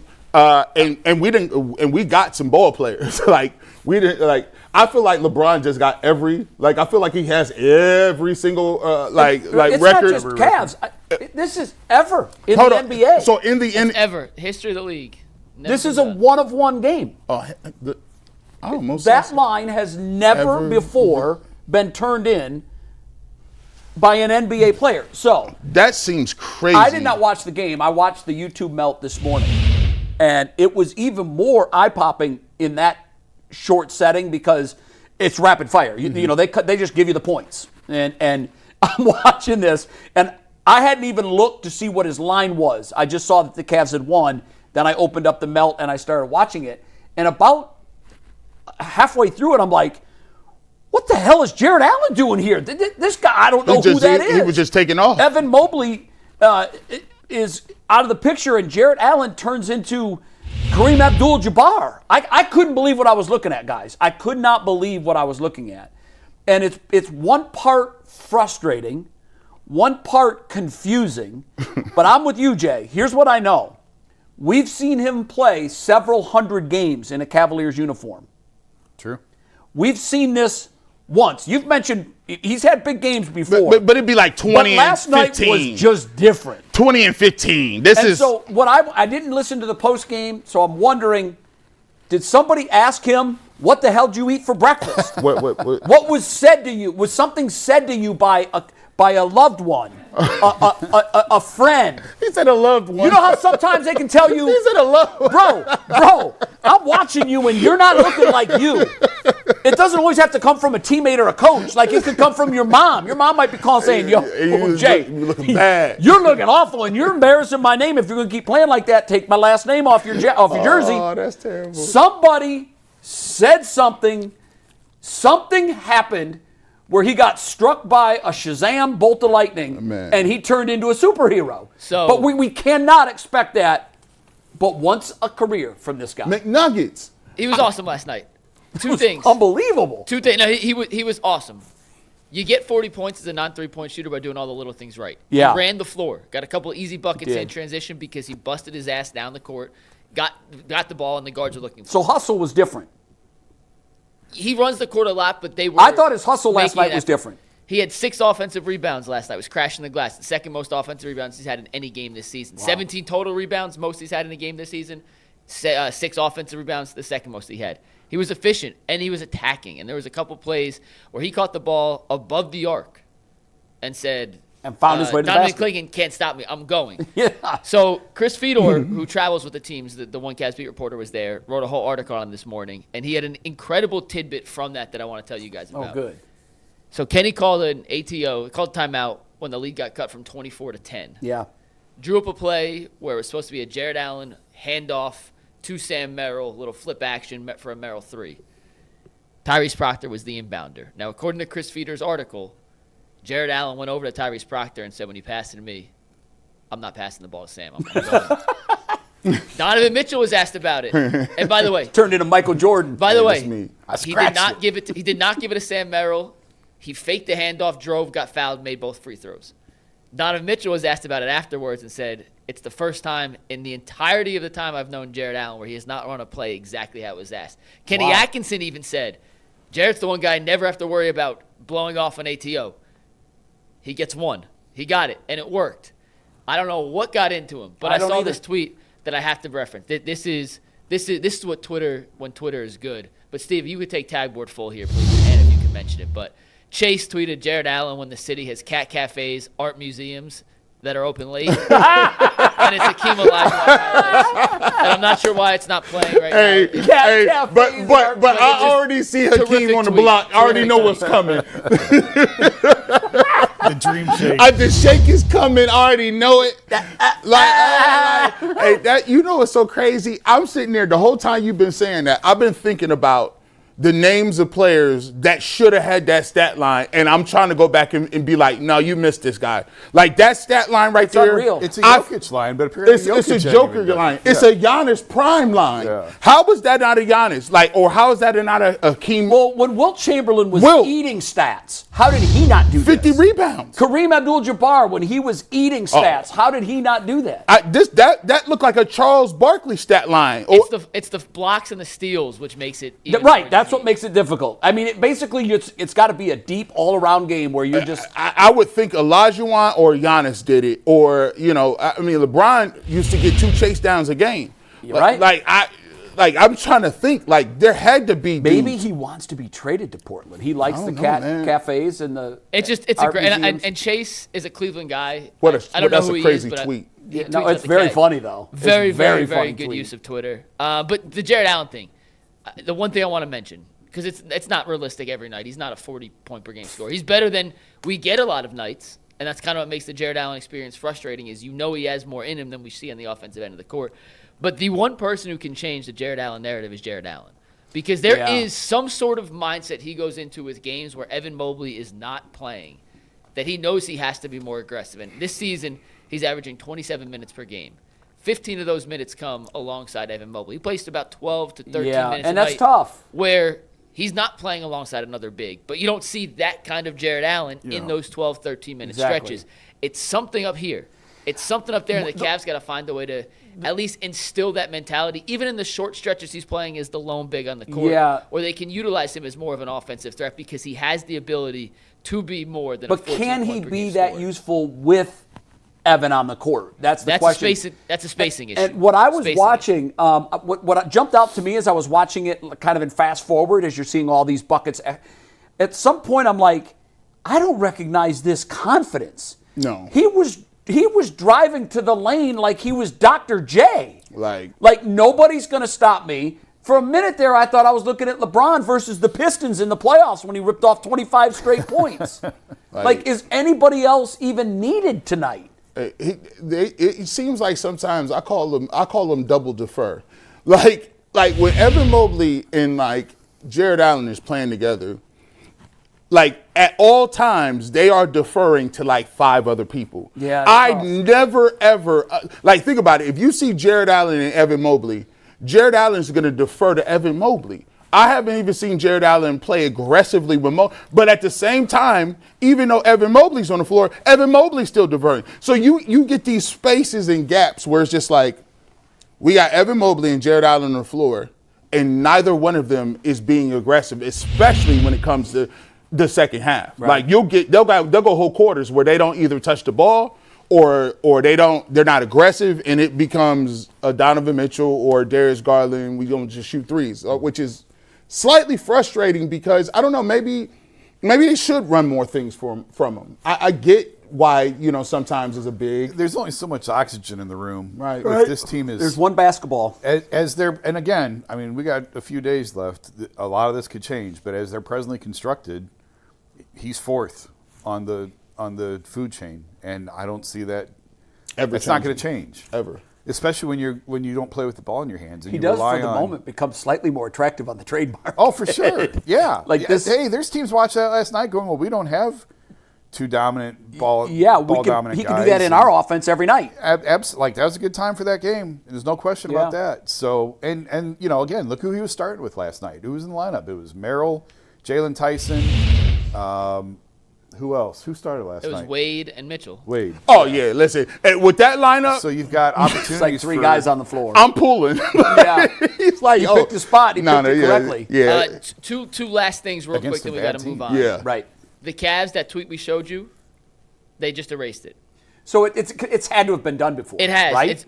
Listen to the list of Wait, they players. just that he now joined. erased it? They literally just erased it. Yeah. And they put a clarification. It's the 5th time that stat line's ever happened. Okay. I was sitting there thinking, I said, come on now. Are you ready That's for the why I names? asked to see it again. I'm like, that can't be Did done. I Are you ready guess for some of the names names? of the other 4 players? All right. I bet Kareem did it. Kareem is one of them. Jokic, I bet Wilt did it. Nope. No Wilt. No Wilt.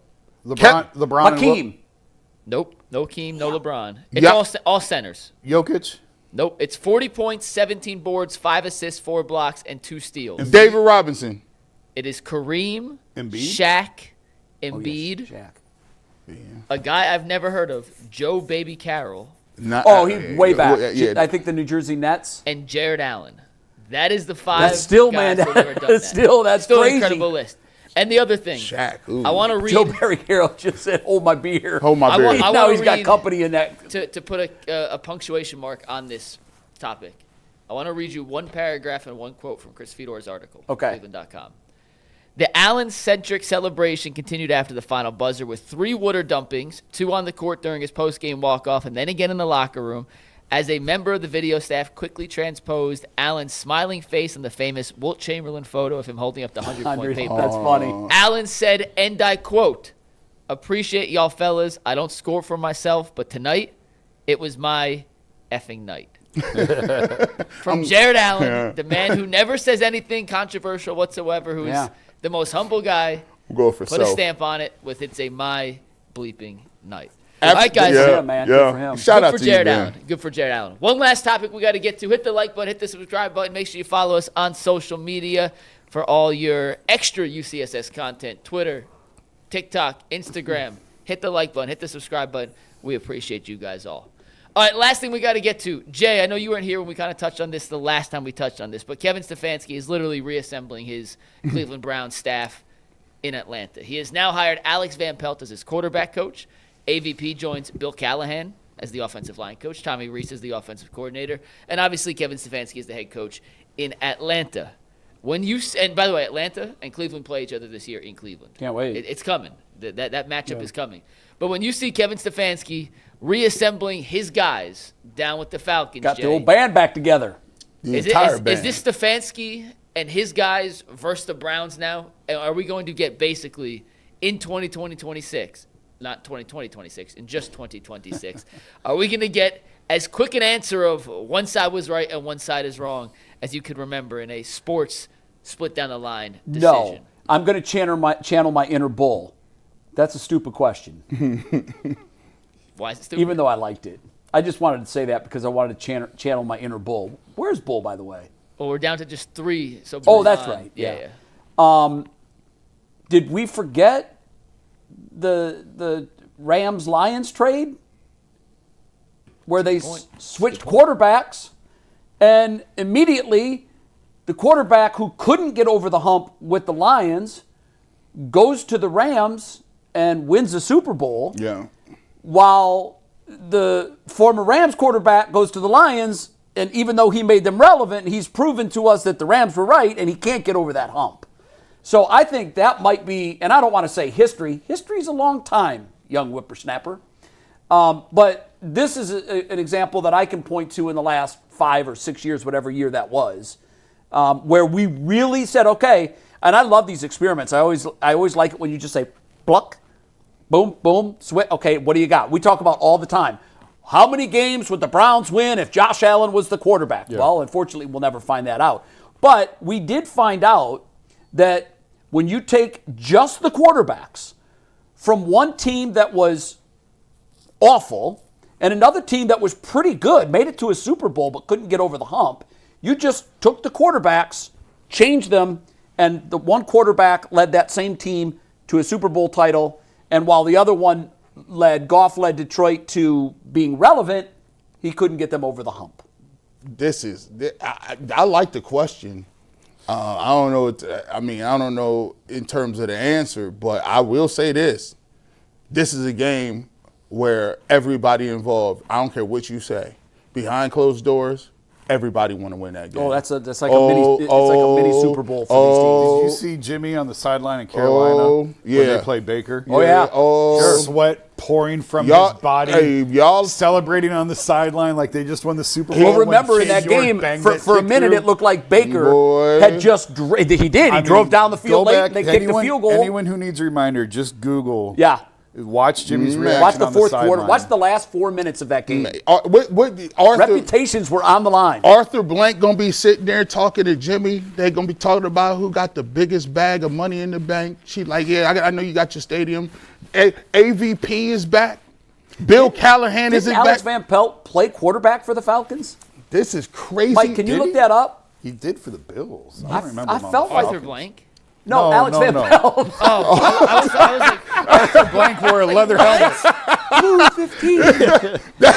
Blue 15. And man, that's that hot? He played I was so in the 20s. I don't even know if they had leather helmets when Arthur Blank. They like, bro. Listen, he played 9 years for Buffalo. Alex Van Pelt. No, did he ever play for the Falcons though? No, just Buffalo. I don't know why. I remember it was Buffalo, but I thought he did play for the Falcons.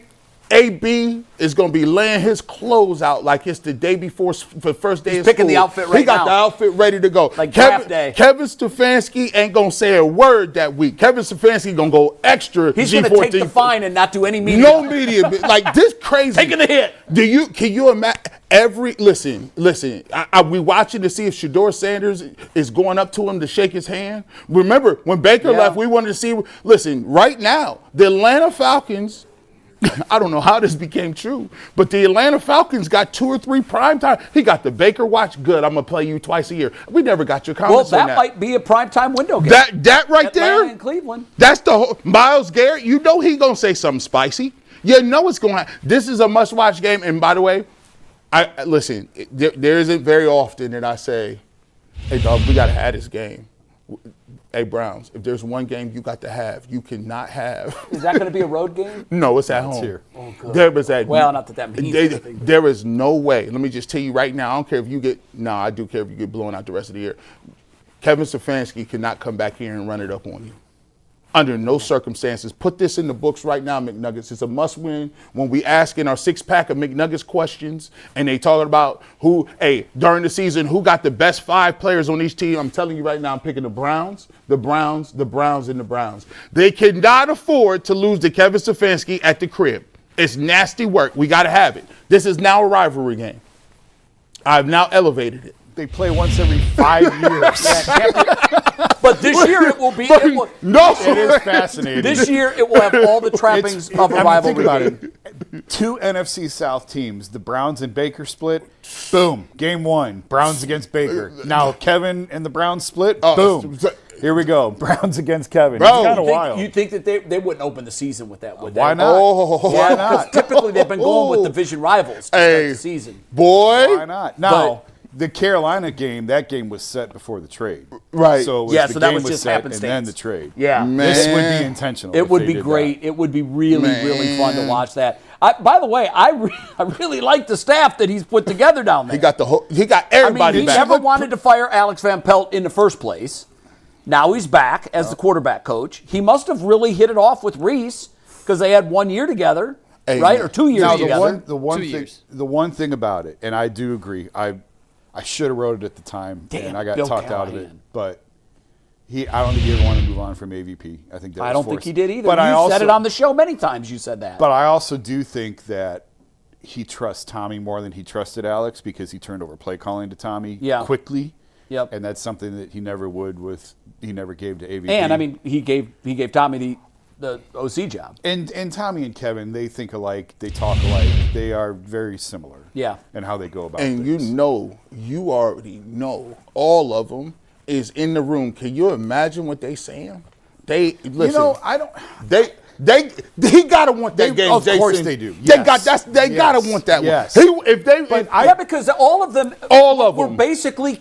I mean, Callahan left on his own and Reese left on his own, but for AVP and Stefanski, they're castaways. Yeah, I mean, when you're a cast-off, you want to come back and show them. I have been around. I have seen some extremely bitter splits of people who got fired, and there's just anger and resentment toward the organization because they feel like they were wronged. I don't know that it would rise quite to that level. I do think there's a big piece of Kevin that was probably like, okay, this is enough. I've had enough. Yeah. So I don't know that there's going to be quite as much animosity and bitterness in this still, one. I mean, but on the want to scale, it's every off the game charts. it's 1 of 17, Yes. so every game is important. Yes. But on the want to scale, Yes. This one is going- Kevin's got 3 games with red circles around them. Yeah. The 2 with Tampa Bay and this one. And this one. And we got 3 people. And listen, Andrew Barry, you got to circle this one. Shedeur Sanders, you got to circle this one because what you telling me is they made the wrong decision, and you feel like you are a franchise quarterback, and you're better. Like you think that the people in Cleveland, they want to prove them right too. Well, here's another wrinkle, possibly. If Deshaun Watson does get the starting quarterback job, and by the way, I think right now, if I had to put up money odds, I think he's leading the race. At least to me, he is. But he's from Atlanta, so that throws in another wrinkle. Not that there's a rivalry there, but he's from Atlanta. He'd like to ball out against his old team. And if he does get that starting job, and he's looking at this in the proper way, this is his life raft that he probably at some point in the last 2 or 3 years thought he'd never see. But if it does roll around and he ends up being Todd Monken's choice to run this offense, that's another interesting reason to watch this game. Listen. And don't forget, the prank calls that Schöder got came from the defensive coordinator's son, the Falcons' DC son. Yeah, you're right. I forgot about Wow. that. I did too. Layers run so And deep. then, I did too. And then it's the Prime. I did too. Prime is down there. He listen, Prime shows up. Obviously, he's One of Atlanta's one favorite of the favorite sons. They loved Prime. They looking around. Listen, guys, NFL, if you want to go ahead and make the ratings, go ahead and just drop this week 1. Go ahead and drop it week 1. How about the first Monday Night Football game of the year? It wouldn't be Monday, though. I can't imagine they would do that. That's. I don't think. But you roll the dice. If you put this in a primetime window in week 11, you roll the dice of the Browns being 3-8. Right. Exactly. Yeah, That's I don't, what I'm saying. But I don't think the rest of the country cares nearly as much about all this stuff. Well, the Stefanski Browns thing, I think. Kevin Stefanski was the talk but of the not world. as much as we do. You're right. I mean, Browns and Baker was 1:00 kick on Fox. You right? I know, but watch this. Against Watch if I Carolina. tell you this. The Giants are playing the Ravens. You're like, oh, damn. I got to see Harbaugh go back. Yes. Yeah.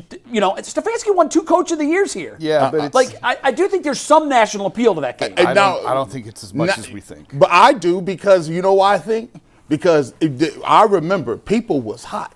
They said that the narrative that Kevin Stefanski was sabotaging Shedeur Sanders, right? People was like, no, this is crazy. How can you say he's You got to think about it like this. You get to see who was right.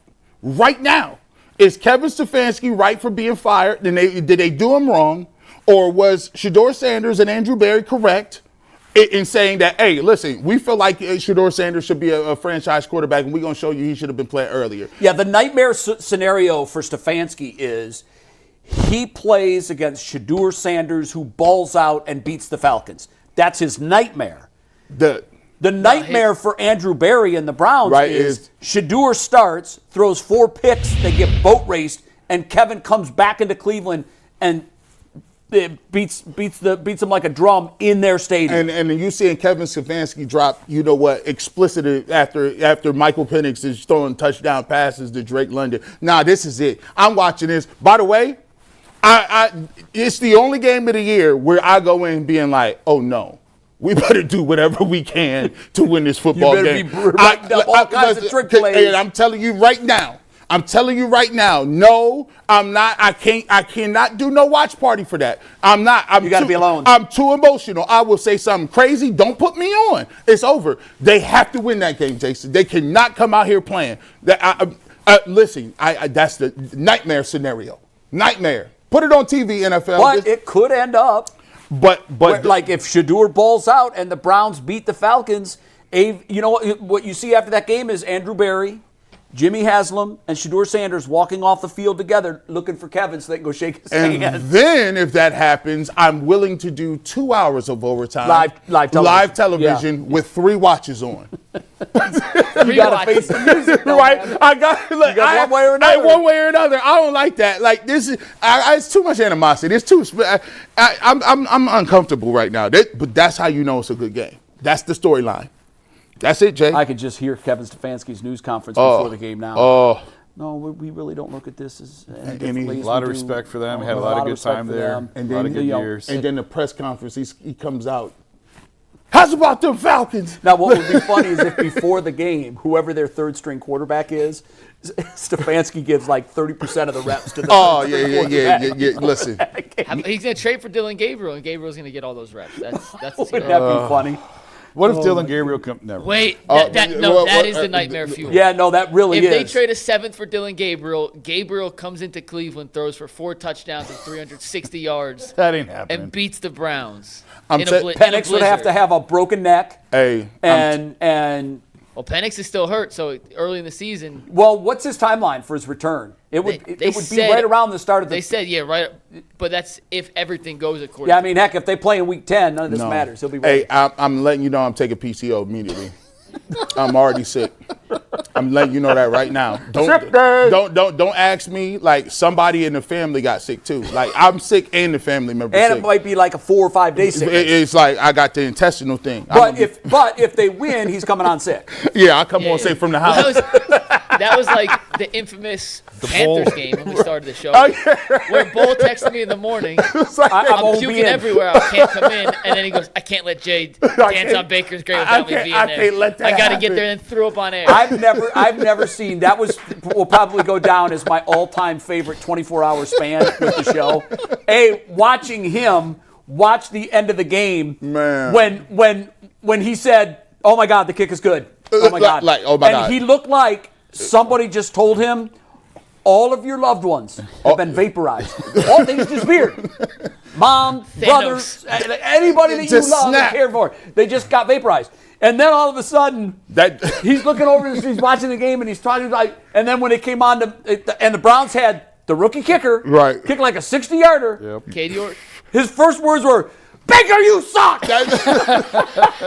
Baker played defense. Like he was dead in the water. Because he had to wear that Baker jersey, didn't he? Yeah, well, he had to wear. The next day, he comes in. And he's sitting in his chair. He was called in sick, and I'm like, "Oh, that's unfortunate." He called out sick and then called back in. And then said, "I can't." No, I'm coming back. I'm coming in. I'm coming in. He comes in as the conquering hero, and then gives it up. and then I had brought up the Bengals, who lost in their season opener. Yeah. Timing couldn't have been And as soon as I brought up the Bengals, he was like, "Wait a minute, guys." And then he reaches over and grabs. The best part. The best part, and we'll do super chats for overtime. The best part of the whole thing is Bull had told us keep the trash can close. Right. And I love Bull to death. Bull is genuinely he's got little T-Rex arms. Yeah. He couldn't reach the trash can. He couldn't get it. He had to go. He couldn't get it. Oh my God. And then when he did throw up, it was.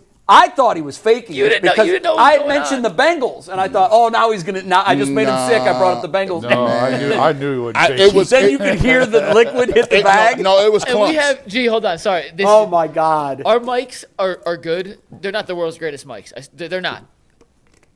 There is the clearest audio in the history of Crisp. this show Crisp. is Bull's puke hitting the trash. Yeah, you can hear it. Every droplet is if anyone wants to go see it, it's at the 12:02 mark. So it's 62 He's downloaded it. to the first. It's Sunday.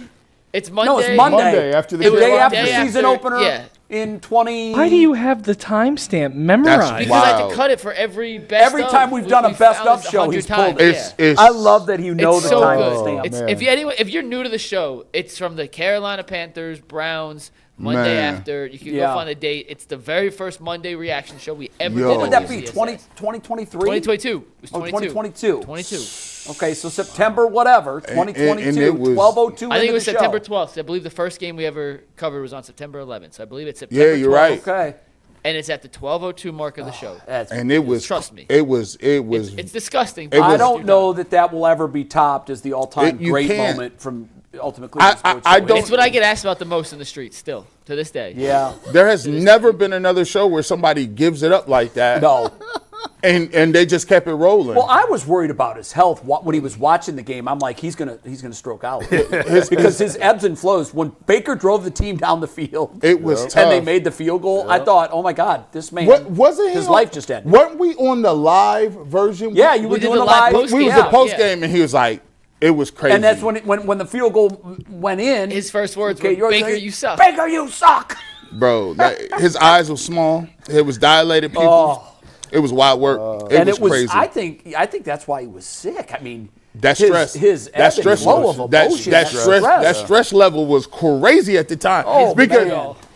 and I don't know that there was ever a radio personality, a sports opinionist that had more invested in the outcome of one game. ever, He had killed Baker to the point where I felt it was personal. I said, bro, you gotta let it go, let it go. No, he couldn't do it. Couldn't be Elsa or whatever. No, he couldn't. Frozen. And then he watched in real time Baker drive Carolina It was down the field and slow walk, and too. take the lead. It was it was just like I've seen the depths of my Lord. lowest valley. I'm in it right now. And then when the Browns stormed back and kicked the field goal to win, like he two became the happiest man in the world. Like 2 penalties put them in position. I don't remember now. Yeah, it was. Roughing call on Brissett or something I like think that. you're right. And Yeah, then- it was a bizarre drive, Jacoby and it was Brissett- with very little time left. He Like threw- when the Panthers scored, it was like 40 seconds or something. Because Brissett threw this he threw like a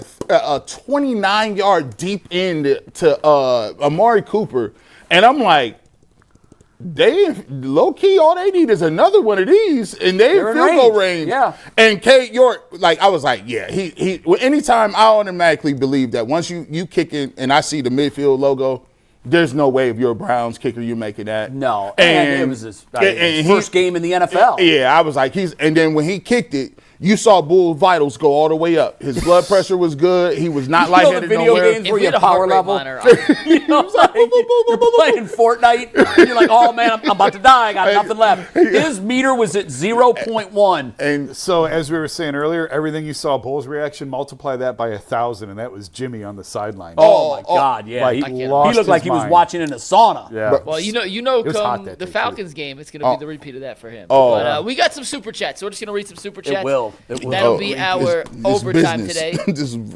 First super chat, Bill Rodewalt says, Shedeur should move in with Snoop Huntley to get a head start on learning Todd Monken's system.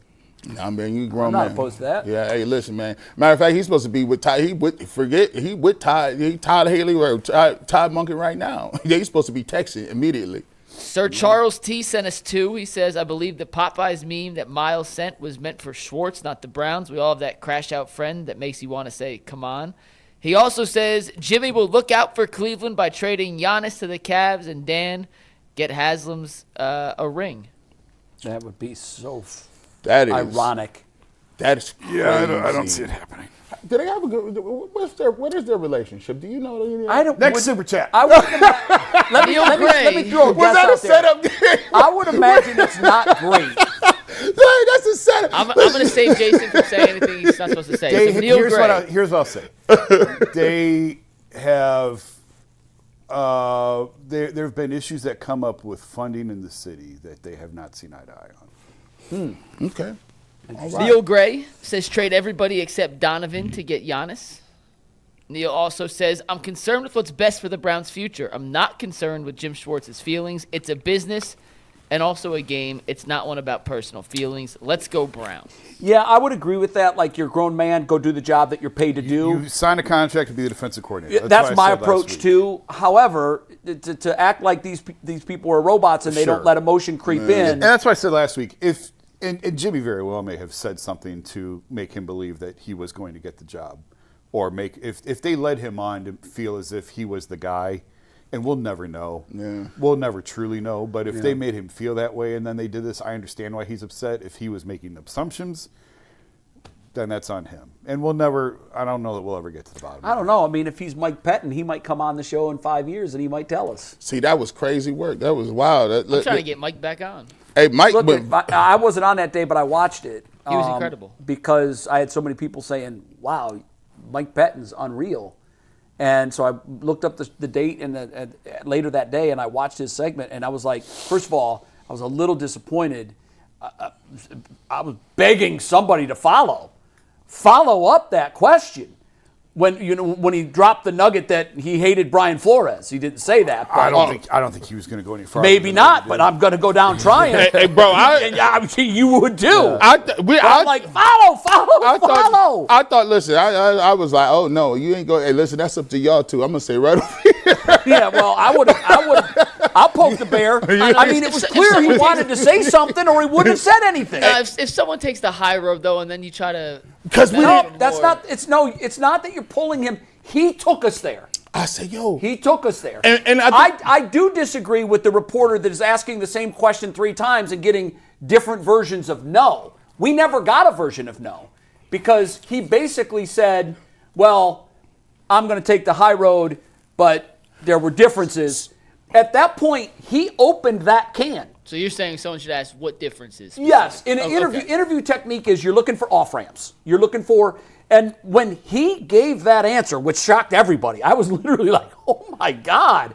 And God love him for it. We need more transparency. Yes. To me, in my experience of doing interviews, when a subject opens the door to something, walk through it. He's telling you, the door is open, come on in. So here's the way it went down, though. I think Dustin was trying to get him. He was trying to get him on the Brian Hoyer thing, right? And he was saying, "Hey, did Jimmy tell you to make the move to Johnny?" And he said no. So then he was trying to go down that, and they said, "Okay, cool." And the crazy part, Bull thought he was changing the subject. He thought he was giving him an offering, but then we ran into the Flores thing because we thought. This was a softball, change the subject. Sure. And he was like, oh, nah. But sometimes in interviews, you get these moments where nobody expected that nugget. Yeah. And I've been in studios before where the guest is in studio, and that makes it even more tense because then you can feel the tension in the room. And the big question is, how far are you going to push this? How far are you going to take this? I love Mike Pettin. I think Mike Pettin got a raw deal here. I think Mike Pettin was a much better coach than history here will show, and I think he went on to prove that. And I also think that Mike Pettin has a career doing this. Oh, if he wants to. If he wants to do this, he can do it. But what you have to do before you go into that, you're leaving one fraternity for the rival fraternity. And the reason a lot of the great players never make that, Joe Montana had a moment where he tried to do it. Many people have tried to do it. Emmitt Smith tried to do it. A lot of guys have tried to do it.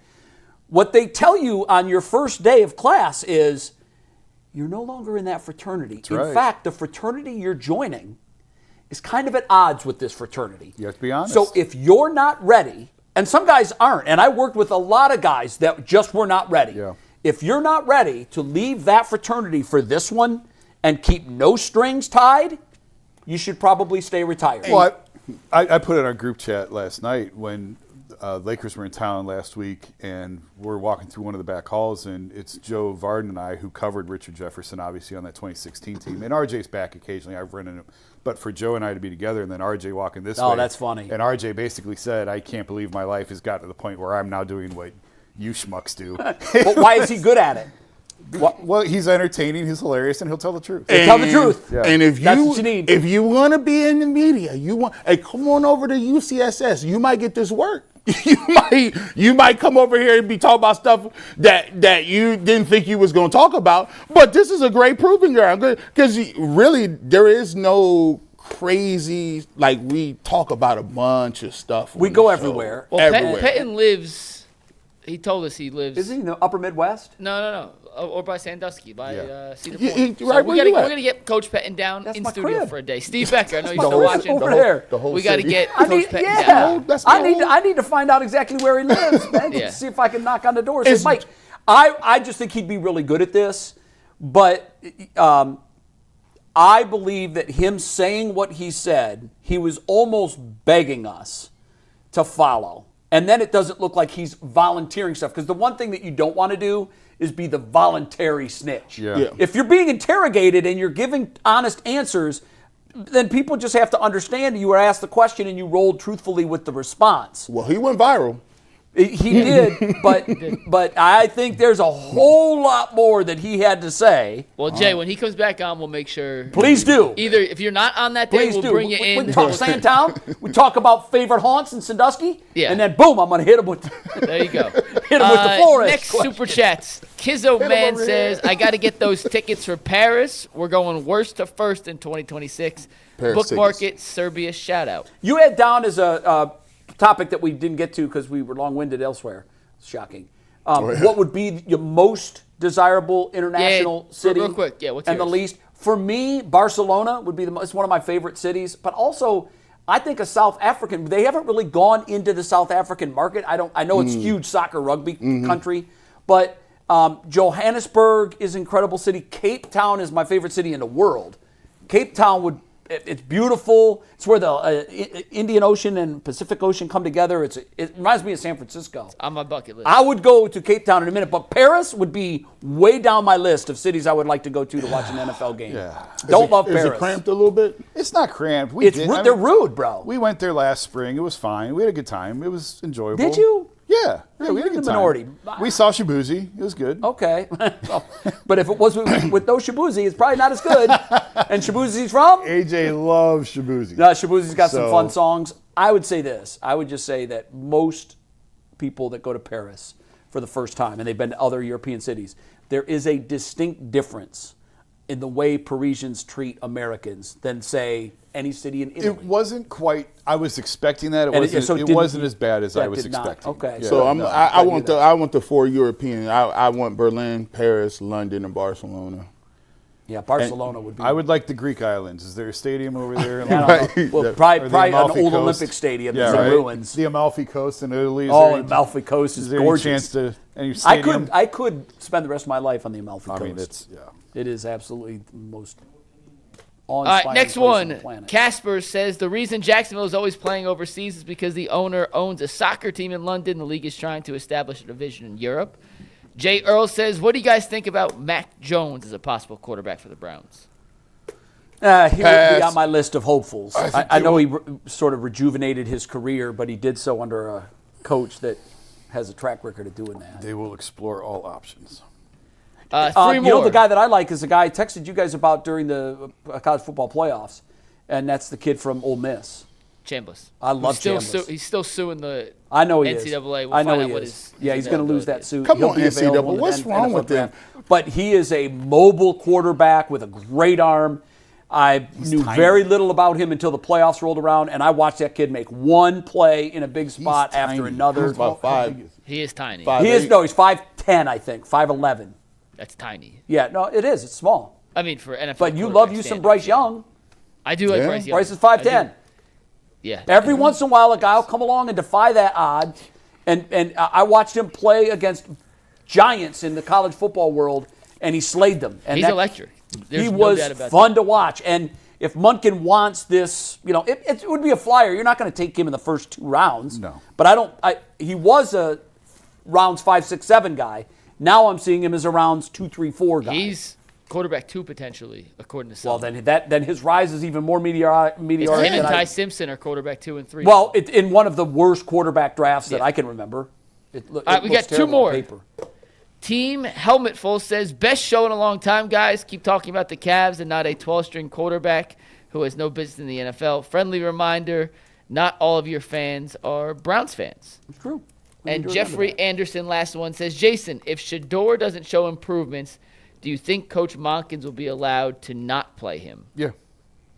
Yeah, he'll have the liberty to not play him. If he's not good, he won't play him. They are not. I don't believe that they're as married to Schöder as apparently a lot of other people think that they are.